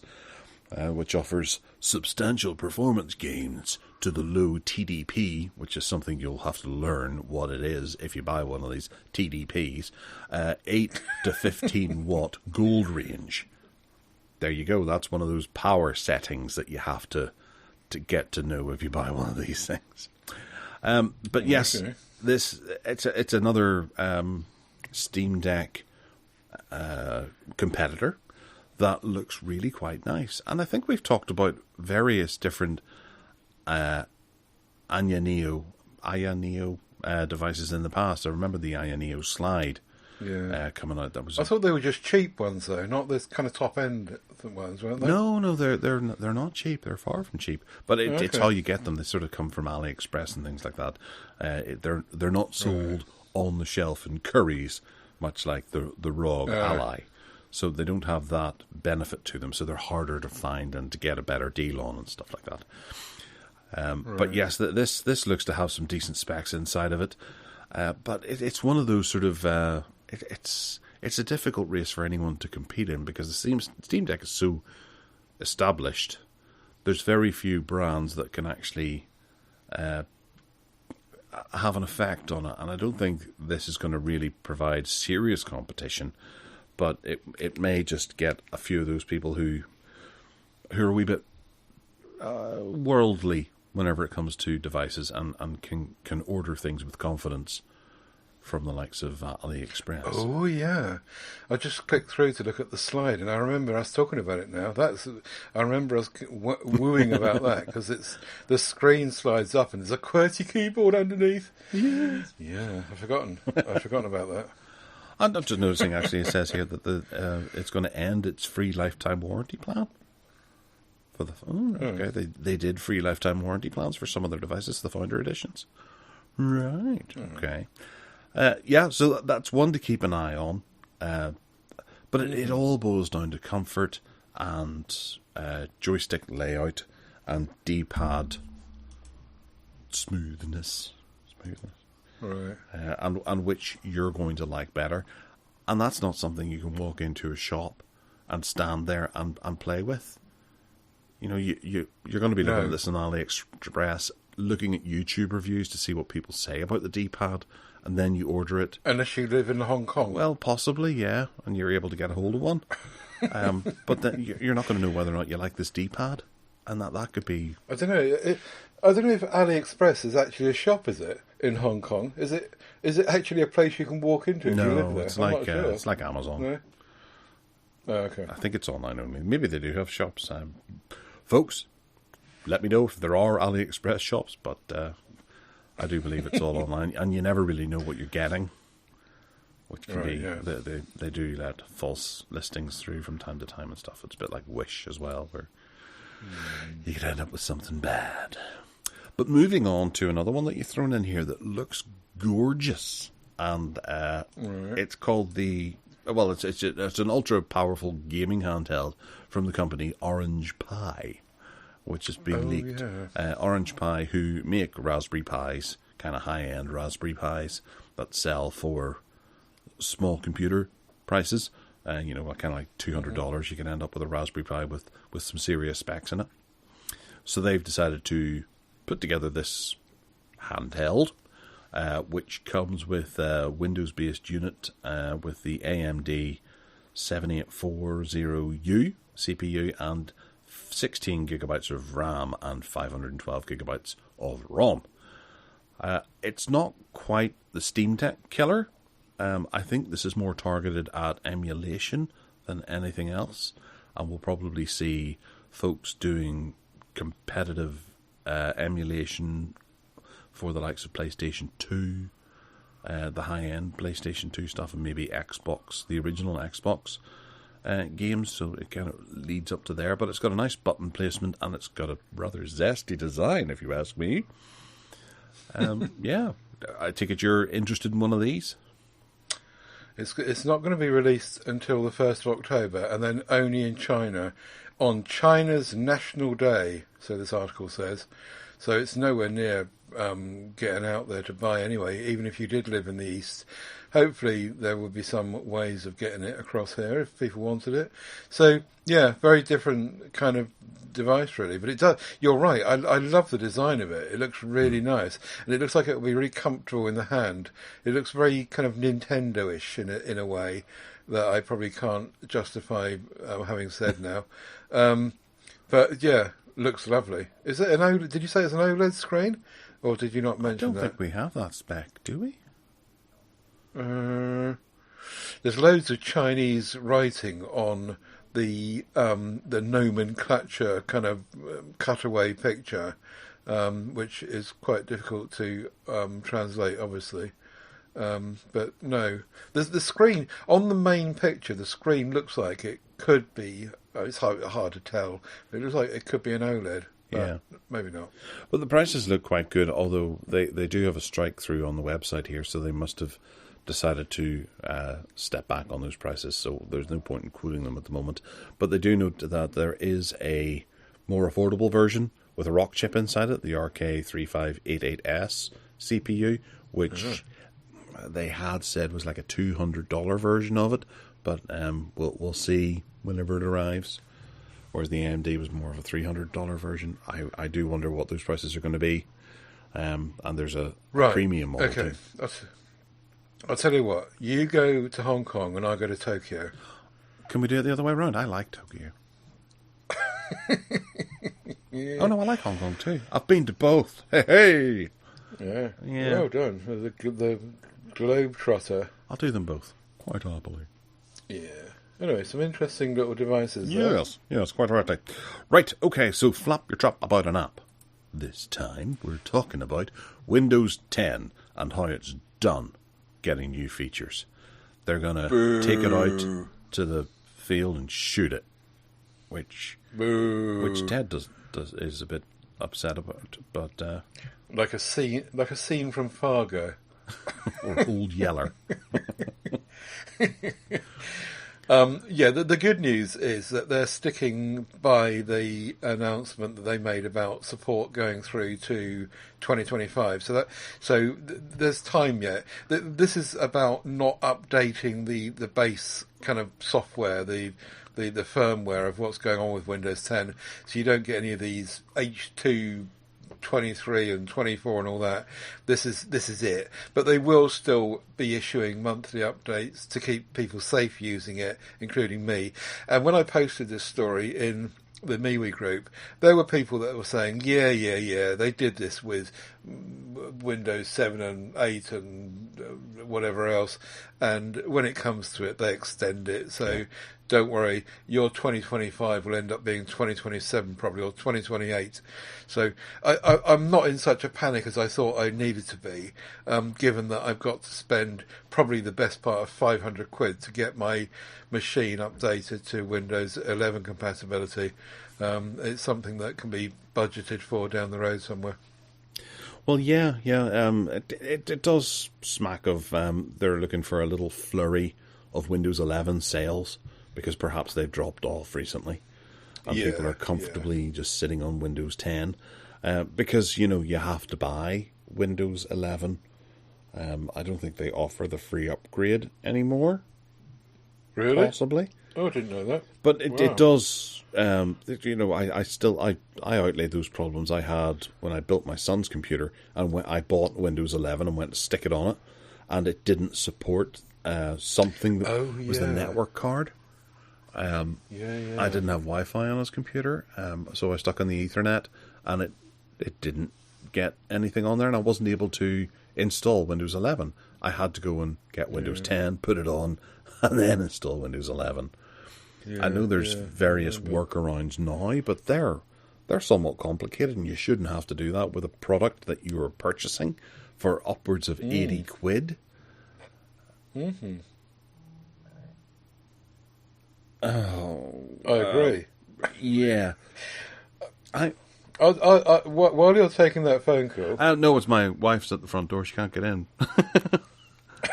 That's a good thing, isn't it? It is, yeah, but it's raining outside. So you can tell us about advertising on this this bit of operating system that we have to pay a large amount of money for. I'll carry on while you go and rescue her. The next story is about Windows 11 and the infiltration of advertising into all sorts. Now, you may remember a while ago we spoke about adverts heading into File Explorer.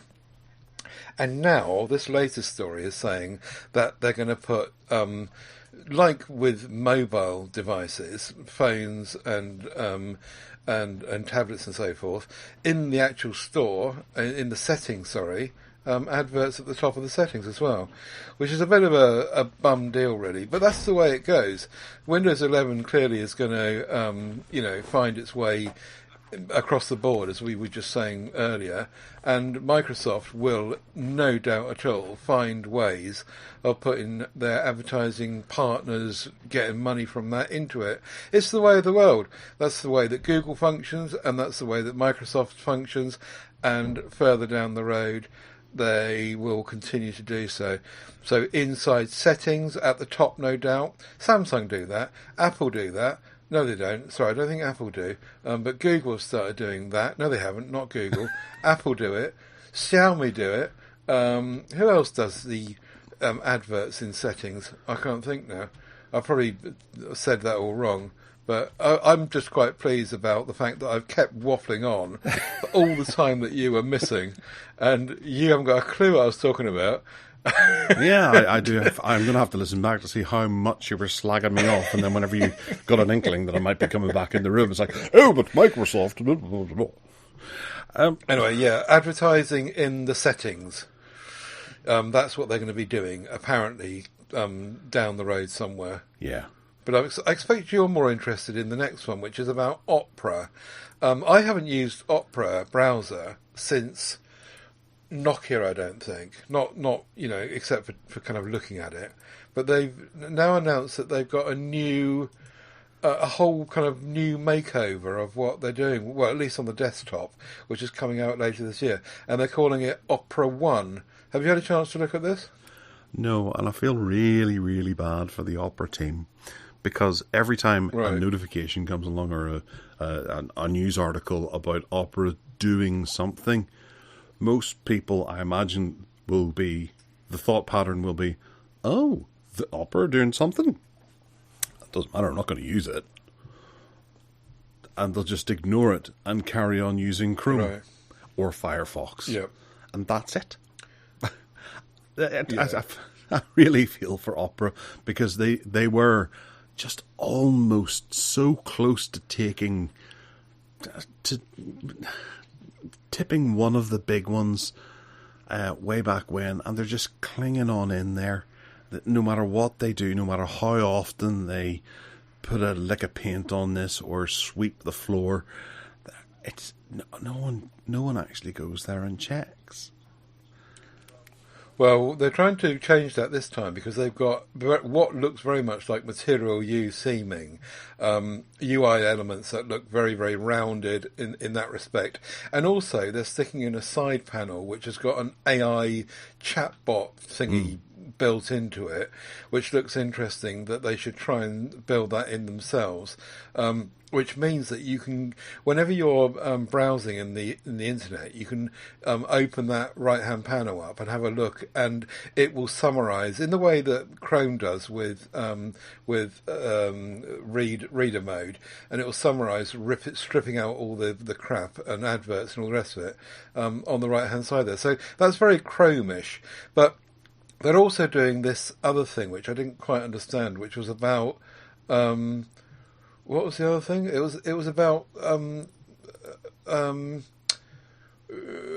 tabs, browser tabs, stacking browser tabs, was it? Stacking trouser tabs, yeah.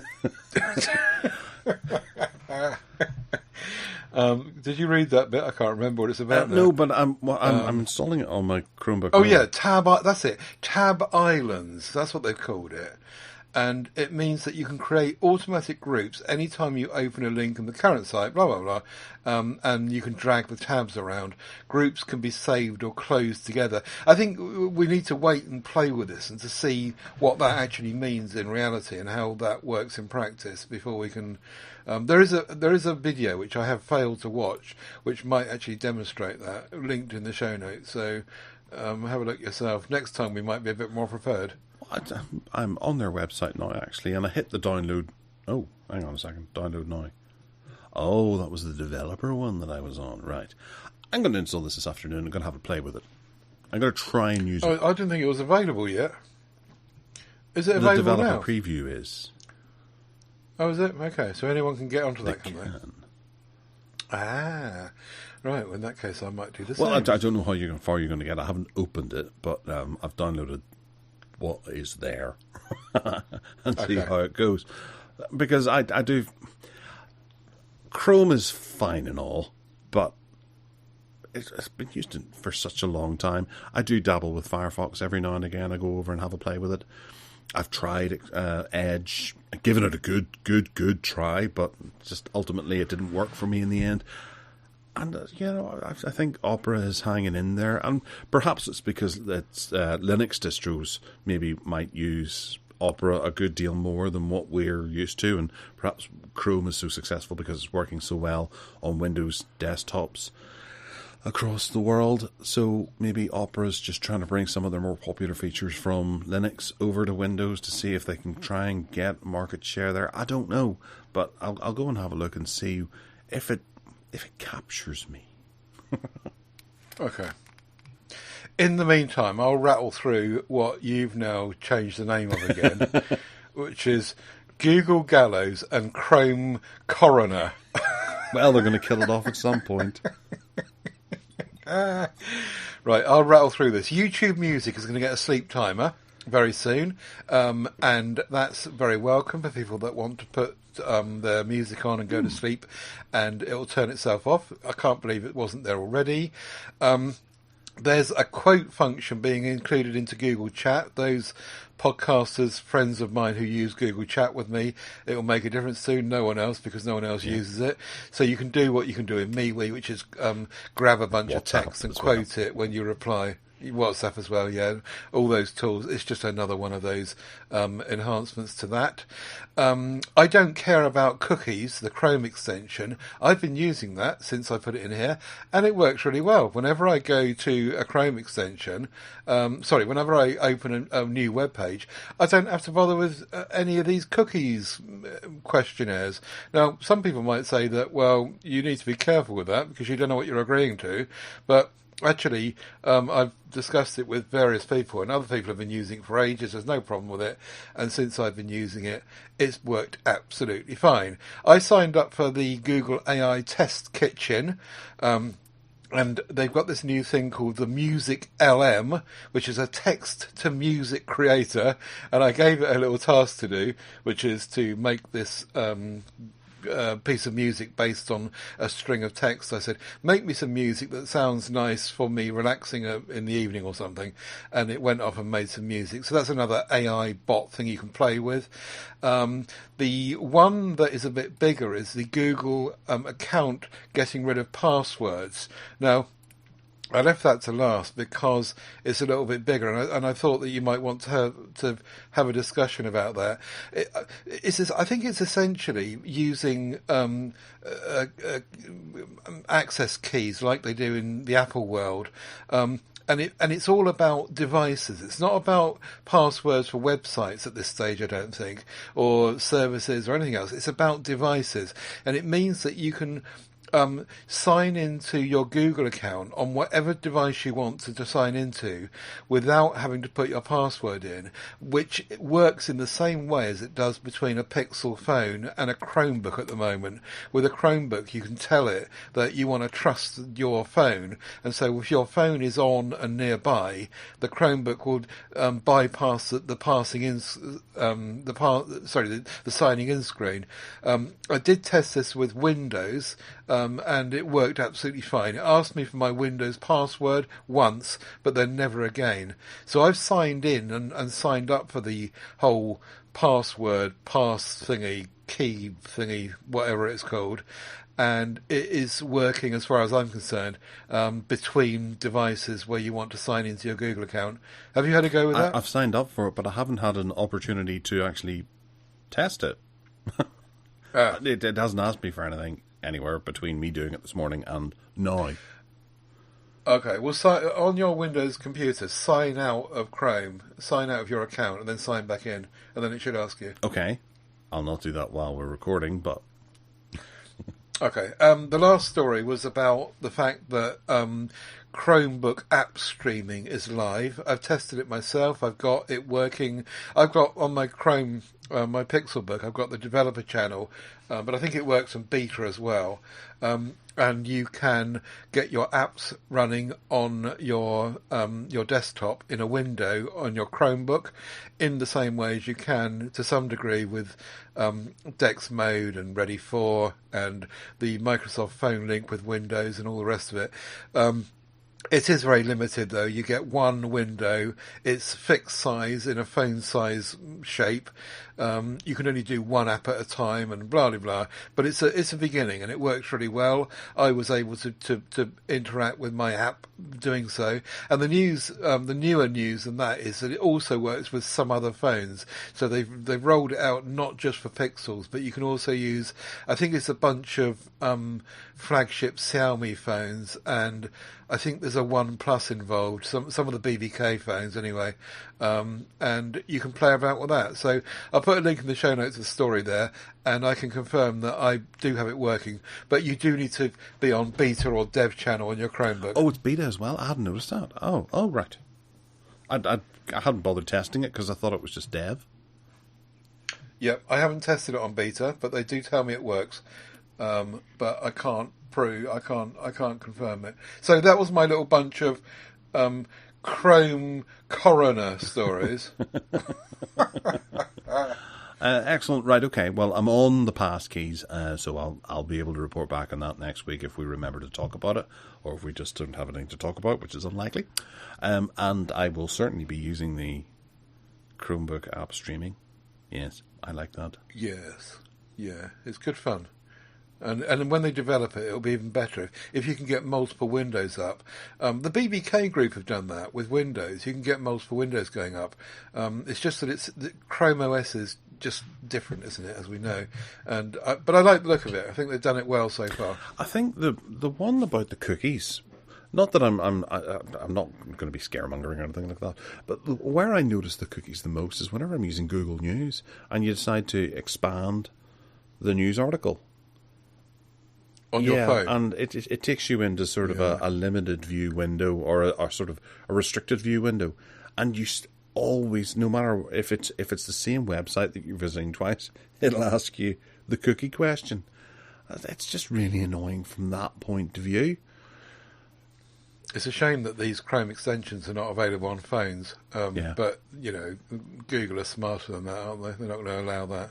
But it's not that it's You can say for example, Tech Advisor is one that I got this morning because we were looking at that for a news article, and I agreed to it on the desktop, and then I agreed to it on my phone. But then whenever I opened up something on Google News, despite having agreed to some of their cookies through Chrome, Google News is like, well, you're going to have to sign up or open up for cookies here as well. It's like, oh, for goodness sake. Google News is a bit crap, really. The times I've told it, time and time again, that I'm not interested in sport and football and rugby and squash, and time and again, and I always do it whenever a story comes up. I say I'm not interested in this. Choose why, and I go through and tell it why I'm not interested, and still they come back. I don't know how you tell it. Finally. Get sport away from me. I don't understand that either. I've had where soaps or something will come up, and whenever I click on it, I never see any soaps again.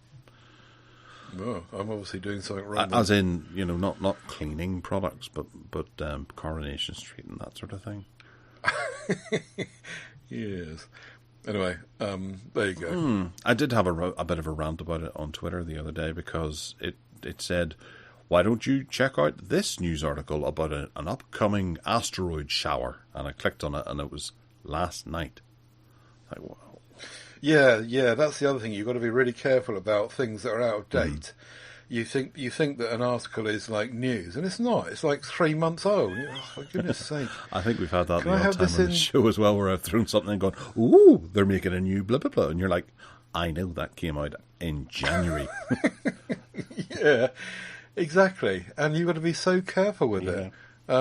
So any time you look at... They just don't seem to want to allow it to be in, like, date order. Even on the web version. If you go to news.google.com, even on there's no way to filter out. I tried really hard to say, just give it to me in date order. Nope, they won't do it. Yeah. They want it to just scour everywhere. The gits. We'll change it to Google Gets from now on, okay? Right, okay. So we're going to take a step back in time in the Harkback section to the Lubitels. Lubitels. Do tell us about Lubitels, Ted. The Lubitel TLR cameras, twin lens reflex cameras for those that don't know, were just great fun. And I remember buying one of these where in the 1980s, and I think it was a 166, or it might have been a 166B. Because they had quite a number of them. They were a Russian rip-off, basically, of the Hasselblad or the Mamiya Seeker or Mamiya TLRs or the Seagull. Do you remember the Seagull ones? There was a bunch of TLRs that did the rounds, and this company Lubitel in Russia decided to undercut everyone, make a plastic one which was really, really basic, had no bells and whistles at all, and put it out there. And they did, and it worked absolutely fine. Now the major downside of the Lubitel is that you've got no light measurement tools at all. So there's no way of automatically getting. You need a light meter in your hand if you're going to do it properly, or you can just guess. But but beyond that, it was just absolutely fine. So, in order to use a TLR, you probably remember seeing people at weddings typically doing TLR photography. They look down through the top of this kind of opening, and you get a reverse image through the viewfinder of what's in front of you. It's not the right way around, which is very confusing. So if you move the camera left and right, it goes the wrong way, which is really funny. And you take shots. Now, this is a film camera, of course, and you use 120 roll camera, although latter models of the Lubitel allowed you to use 35mm if you wanted to. But the one I had was 120 roll film, and you got 12 or 24 shots per roll, and you got it in 6x6 square format. Initially on the one I had, you did anyway, and it was just great fun. Composing stuff in square format is really good, and I still really like doing that now. I enjoy forcing phones and whatever else I use into the square format. It's good, and that's been made more popular, of course, with Instagram. So you've got some really manual settings going on here. You open up the back to put the roll of film in. You put it in manually. You wind it on with a winder, and there's a little window on the back which you take the shutter away from to look at the film as you roll it up, and it's got numbers on the film. And then when you come to the next number, you stop, and then you shut the window up.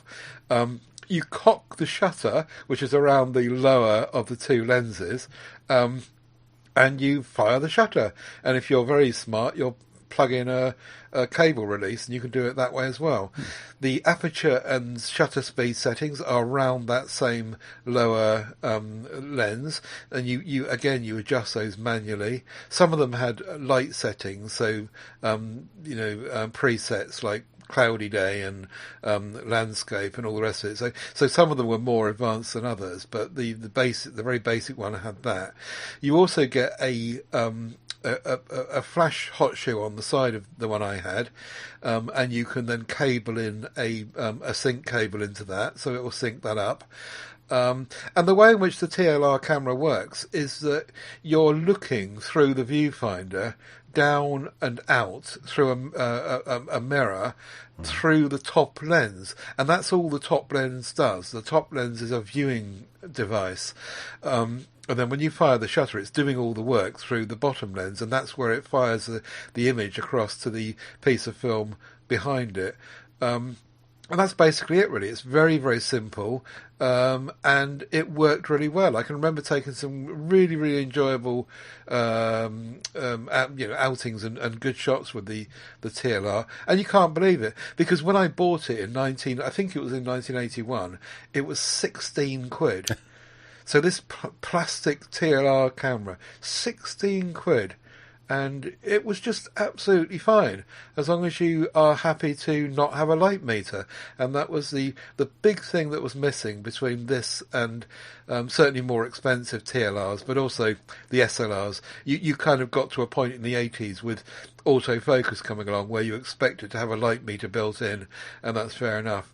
But yeah, really, really good fun, and dirt cheap, and I really enjoyed it. Have you ever played with a TLR? I have one. I do. Ah, you have what? What, a Lubitel? I do, yes. Do you? And right. I purchased it when I was in Alaska from a flea market. And it was, I think it was $5 or $10. I can't remember how much I played with. I never had any aspirations to use it. I just picked it up because I wanted it as a unique kind of ornament to set on a shelf. And I just thought there's a really cheap camera. I never did any research into it. And I don't actually know where it is in the house. I did have it out with a collection of cameras, including my Kodak Polaroid. What was the kids one that they made? I can't remember the young version of the Kodak Polaroid one. I had that and this set at opposite ends of a shelf, and they've been taken down. The box brownie? No, it was the Junior, no, the Kodak Junior. No, I don't know. Okay, go on. Junior 1 camera. Yeah, the Kodak Junior 1 camera. Okay. I had that, and I had this sitting at opposite sides of the shelf. And I've never done any research into the one that I had. But you've connected to a website there, and I went back and I checked a photograph of the actual camera that I have, and it's the Young Communist that I had from 1946 to 1950, of which there was 25,000 units. I've had a look on eBay, and I can't see where any of them are for sale. But my wife's just walked in with lunch for me, and I'm going to say, where's that? What is that? Oh, yeah. You loaned that to somebody for a fancy dress. I didn't loan it to them because you got annoyed that I was going to do that, but I don't know where it is. You did lend it to them? I didn't.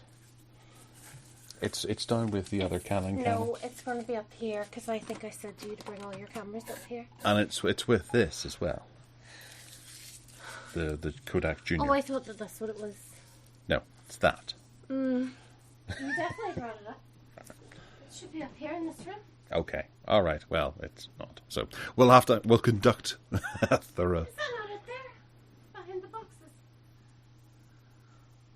She's found it. There's a leather bag. No, that's binoculars? Yeah, that's binoculars. It's all right. Doesn't matter. You're boring the audience. It's okay. I'll find it.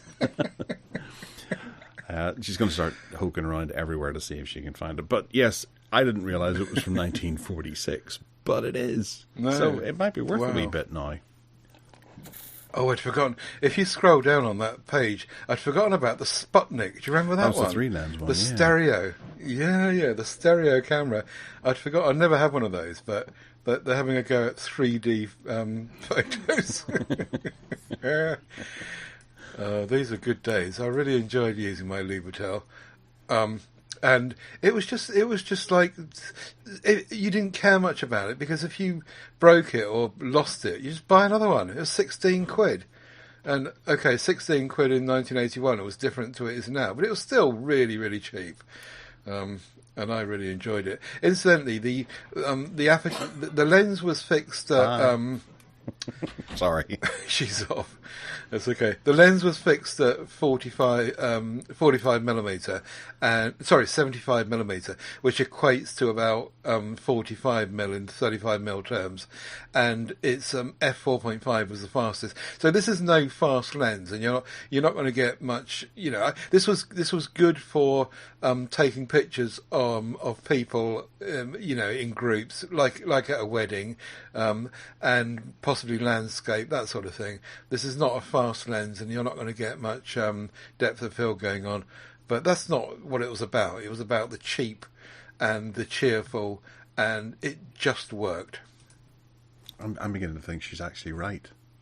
That box that she pointed at up there. Loaned it to someone. No, I didn't, because she was a bit annoyed that I was going to do it, but I ended up giving them a lanyard instead, so I did give them something on that day, but I didn't. But I'm looking up there, and there is a leather case that this might be in. I said it was the binoculars, but the binoculars are over there. Do you want me to go and have a look? We'll expect a report. We'll expect a report in 2 weeks' time. Well, no, if you can wait 3 minutes, or 3 seconds, I'll run over, grab it, and see what it is. Hold on. Okay then. All right. In the meantime, I'll talk to our lovely audience and say to them that we have the bargain basement coming soon, and we shall have some bargains for you in a minute. We're already over 2 hours.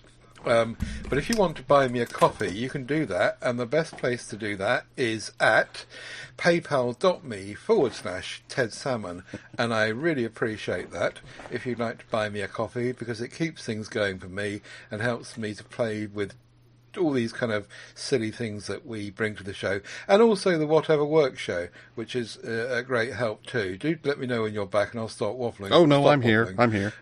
Oh right. Yes, it is. There you go. It is. You found it. Does it work? Does the shutter fire? Just opening her up. It's been a while now, so give me a minute. Yes, the shutter fires. It does. Amazing. Well, so which model is it? The young, what's it? It's the young communist, yeah. Communist. And the bakelite in the top is looking a bit faded. I don't know the that model. It certainly is different to the one I had. It hasn't got Louboutin written across the top, has it? No, it actually has brilliant written across the back. And also, the two lenses are not geared together, so they don't turn. So that's going to be very basic viewing. Let's see. Yeah, I think that's going to be. How do you focus it then? There's a couple of little knobs around. I can't move them actually. Above the lens, there's TB 75 and 25. And yeah, the focus ring does move. It's a bit worn down. I can't see what it says, and also, it's not English. But I've got it in its original case. Then that's what this one. There's a leather case, and it has writing on the inside of it. Yeah. Comrade. Komsomol. Doesn't say Komsomol, does it? Oh no, it did. The writing says it's. I don't know what it says because I don't read Russian. But there we go. I've got one, so I'm chuffed with that. Yeah, amazing. Yeah. I suggest that you take some photos of it and send them at least to me, if not in the MeWe group, so we can all see it. Yeah, I will do. Good. Anyway, that was my hark back. That was a really good one, because I really enjoyed that. I can remember being so chuffed back in the day and feeling like I was, something like a wedding photographer going out with my TLR. Yeah, there is. I think that's why I picked it up, because I remember seeing some folks taking pictures like that, and it was before I got into photography, and I always wondered what medium format was, and I thought that was a medium format camera because you look down into it, but it wasn't. Well, it kind of is. It's not a 6x7, but it's. I think I classify 6x6 as medium format personally. Oh, okay. But yeah. But yeah, the Mamiya 7, that was a real beast. Don't start me on cameras from the 1970s and 80s. All right, okay. Okay, well, we'll move on to the bargain basement because we're running long as per bloody usual. 2 hours and 10 minutes, flipping heck. Right, okay, so we'll start off with you. Oh, various Samsung accessories. Yeah, there's a page, like they do sometimes on Amazon. They stick up a whole page of Samsung accessories, various things, up to 50% off of some of them. As usual, you need to be having the phone or the device or whatever that suits it. But there's tons of them. There's 4 pages full of them. So have a kind of wade through and see what they've got, because you might just get yourself a bargain. One of the ones that's on there, actually, there's the Samsung Galaxy official 15-watt dual wireless charging pad. I got my wife the Samsung Galaxy Watch for our anniversary last week, and I got a free one of those charging pads with it. Oh, right. It's really cool. I like it. It's simple. Just drop them on there and they start charging. Although the odd time she says, my watch didn't charge last night, because she hasn't got it in quite the right place. And it's not obvious where they go, but I didn't realise that it was, it's $79.99 reduced down to 40 quid for this sale. But it came free with it, so I think that's a bit of a result. Yeah, and it's not just all kind of old stuff. There's stuff for the Fold 4 in there as well, and the Flip 4. So there is quite. It's worth having a look, I think. And there's an Ultra pen. So if you fancy a pen for the S23 Ultra, 25 quid down from 50. Ultra pen. Yeah, you'll save the world. Anyway, there you go. A page of Samsung accessories. Dokie dokie. I also bought one of these during the week, but I didn't buy the 4TB version. I bought the 1TB version because it was 50 quid. It's the Crucial X6 the portable SSD is currently on sale, and I thought the 4TB version might be the best value out of them all, even though I didn't buy it, because I don't need a 4TB one. This is down from £431 to £173. Now, the reason why I'm circling this is because I'm actually tempted to get one to plug into the back of the PlayStation 5 as a fast storage option over USB 3.1, I think it is, on the back of it. Not the one on the front. There's a USB Type-C on the front, but that would be a bit cumbersome to have this attached to. But you can hook it up to the back of the PlayStation 5 and store some of your other games on there and expand your storage greatly from, I think it's 2 terabytes is on the PlayStation 5, if memory serves. I can't remember. The 1 terabyte is $54.99, which is what I purchased. But the 4 terabyte one is down to £173 and 4p. I'm not getting any buy it over the course of 6 months options other than Barclay. Maybe you are, but no. I think that's a good value for money. Portable hard drive at 4 terabytes.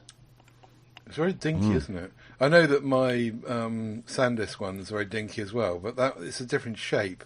And I quite like that square shape. Nice. Yeah, it's a good feeling unit in your hand. It feels like you've actually got something cool here, and it arrives in just a wee cardboard box, which is quite nice too.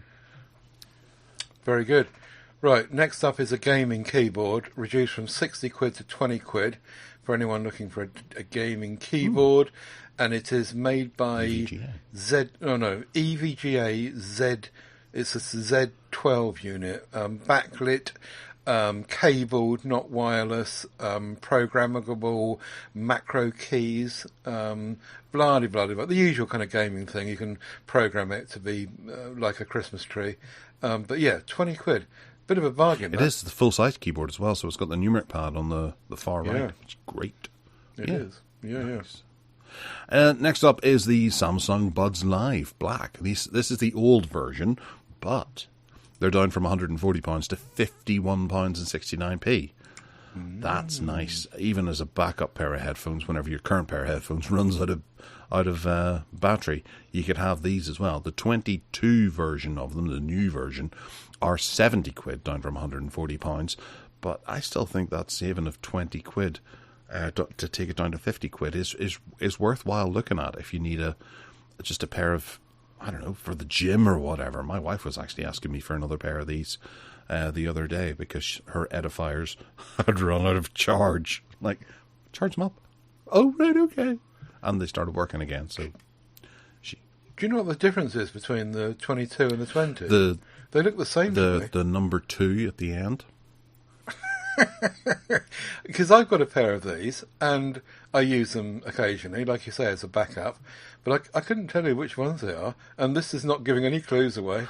I think headphones are headphones. And whenever you're buying this range of headphones, it's not like an audiophile thing where you're going to pick up the 22 version and go, oh, wow, that's night and day between this and the 2020. No. So I would actually, I'd pick up the older version. It might just be the array of colours, if anything. Or it might be support for new codecs, or a more recent version of Bluetooth or something. Yeah, it might be just kind of subtle stuff, as you say, that don't matter much.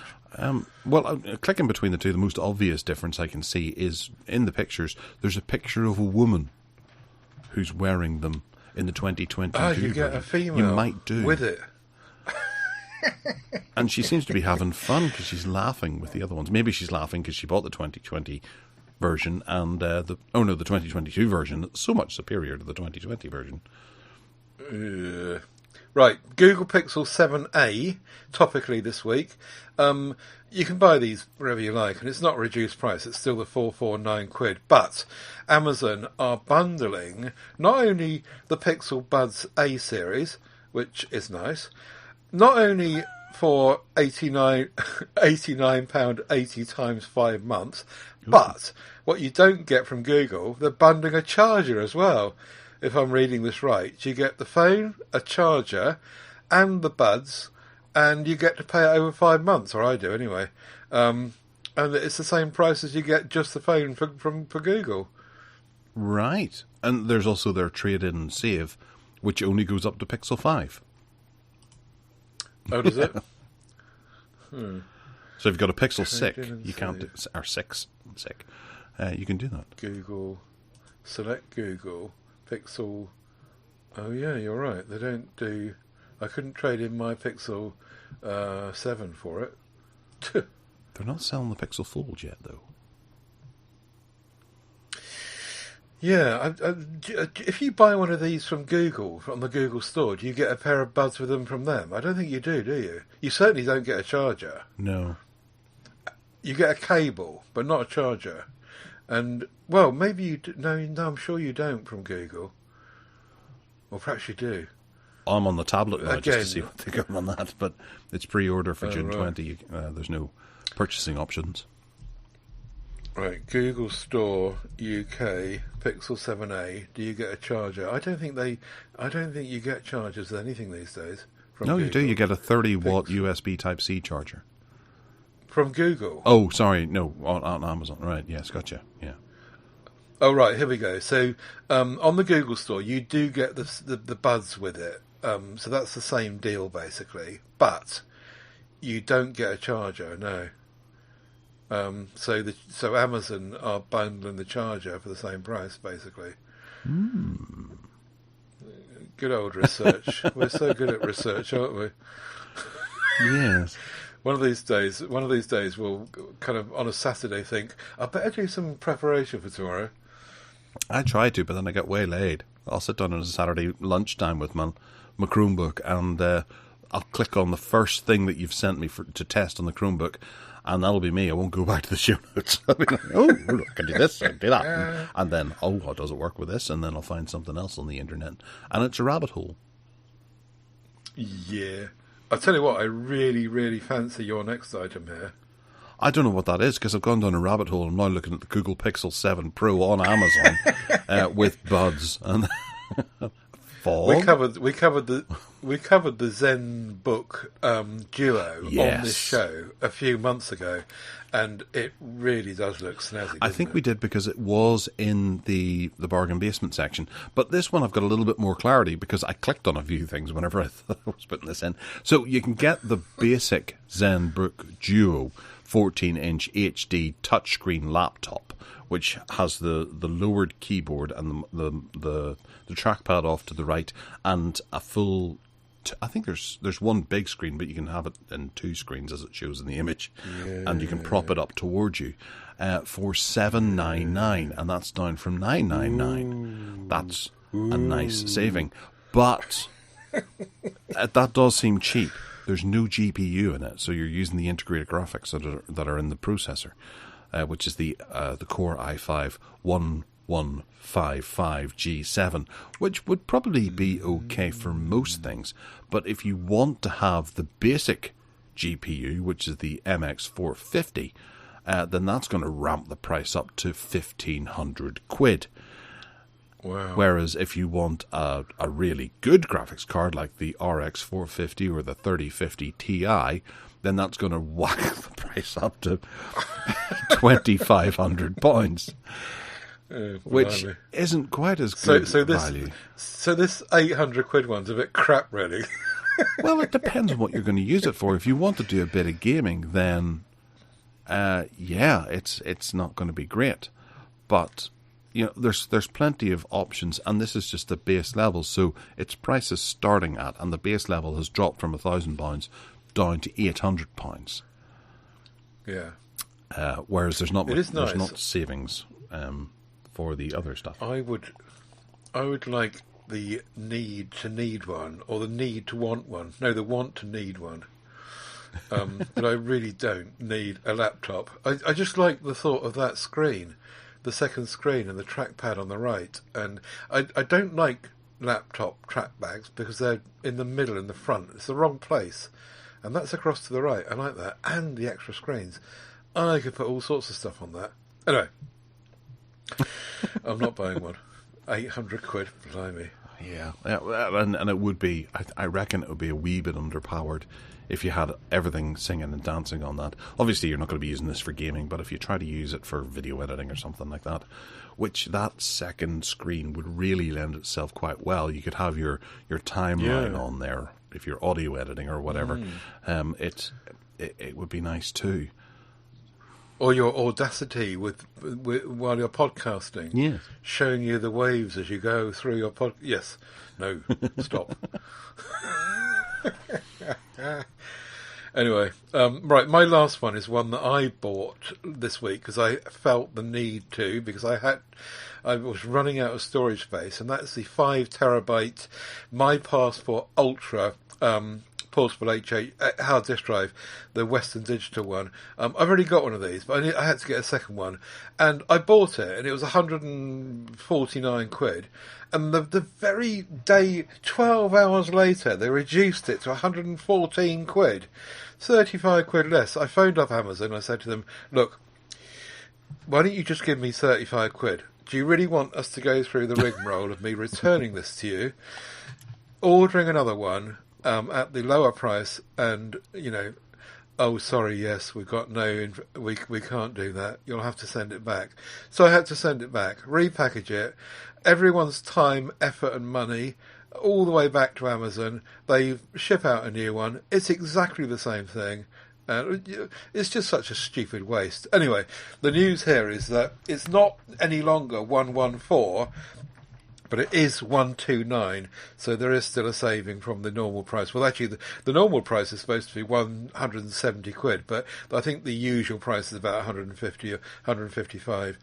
So that's a bit of a saving, and it's a great little device. It's self-powered. It's USB-C, and it's 5 terabytes, and it's the top end limit. Be careful when you order these that you don't get one that's not USB-C, and that's why. You need to be watching out for that, because it's not the same and it's not as fast, and etc. etc. Yeah, just having a look. There's someone selling the used for £105, but you can't guarantee what they've used it for. It could just be at the end of its life. Ka-junk.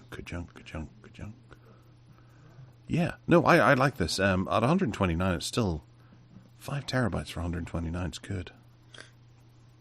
Yeah, and they're really, really reliable. Well, so far, they've been reliable for me.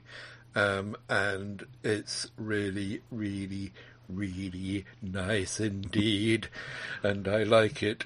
And you'll have to do a 5, 4, 3, 2, 1 countdown with me, because we're now approaching the longest Tech Addicts that you and I have ever done, and the countdown will start in 3 seconds. So here we go.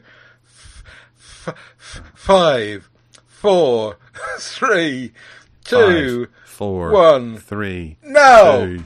That's it. Wow! It's officially the longest Tech Addicts we've done. Brilliant. And that includes chopping the little bit off the very start. Oh yeah, but you've got to put the jingle on that in, haven't you? So that'll make up for it. Oh right, okay. Yeah. And we haven't done our outro yet, so that's another couple of minutes. Oh flipping heck! Wow. Okay, that's well, I mean, more than makes up for the 3 weeks since the last show, doesn't it? Yeah. Of quality shite. We're talking about Unprepared quality shite. Yes, unresearched. Just wing it. We'll wing it this week. No one listens. Sorry, all you thousands of people that do listen. You're great. All right. Well, if you want to get in touch with us, you can. We're going to do a bit of an outro here, but there'll be more as usual, because we end up just banging on about useless nonsense, and when we do. Talking of which, have you finished your lunch? No, I haven't started it yet. It's sitting here looking at me. I see. It'll be cold by now. It will be, yes. But I wouldn't do that to people. I wouldn't have them. That would be very, very rude. Okay, so if you want to get in touch with us, you can by emailing us at gareth@techaddicts.uk, which is something that it's worth chiming on about that, because, you know, we've run long, so why not run a little longer? I took out the Microsoft 365 family thing, and what a waste of money that was, primarily because I wanted Outlook. And then I discovered that it was having trouble with the techaddicts.uk email, and it wouldn't send. The SMTP checked out fine, it was working fine, but it wouldn't send. So I had to start using that through another email client, Mailbird. I'll throw out to them because they're a great little company. And whenever you take out the 365, you don't get all the integration that you would expect with Exchange on your POP3 and IMAP web accounts. So you end up not being able to say, this email, I'd like to follow that up next week. You can't do that, despite the fact you're paying for the privilege. You can only do that on your bloody Outlook account. So it was a waste of money, absolute waste of money. And OneDrive is sitting in the background, syncing everything up to Microsoft Service. And I tried to turn off a few things, and it went, no, you can't turn off this folder. Why not? No, we need to do that folder. It's pertinent. Great. And they're going to be installing links, or link scanning. So if you get an email and decide to open that link that's in it, it'll have to open it in Edge, not in Chrome or Opera or whatever your browser of choosing is. It'll open it in Edge soon. That's awful. And you think about the court cases that Google's gone through, where they're not allowed to have their search engine as the predominant search engine. I look down in the search corner and it's Bing. Right, okay. So I might be looking into Linux fairly soon. Especially if I start seeing adverts in my settings. Sorry, yes, if you want to get in touch with us, you can by emailing us at gareth@techaddicts.uk. I might even respond if you do. We've got Tech Addicts UK on Twitter as well. You can find me on Twitter at Gareth Miles. I'm on Mastodon as well. There's a link in the show notes for that. And I've got my .com, which is garethmiles.com. Ted, where can they find you? And any rants that you want to throw in just to flavour it? No, I'm absolutely fine for rants. I've done all my talking for the day. TedSalmon.com is where you'll find me. Links in there to all the audio podcasts that we're involved in, the team and I, and also the MeWe groups, which you can come and join. But all the links are in TedSalmon.com, so do head across there. I did my coffee link earlier, so I won't do it again, or people will think I'm greedy. So that's about me, really. Back in a fortnight. Oh, well, you did the coffee link one of the occasions that I was running across the room or running around the house or whatever. Yes. Right, gotcha. Right, well, we'll catch us all in a couple of weeks' time for more shit. Other than that, take care. Goodbye.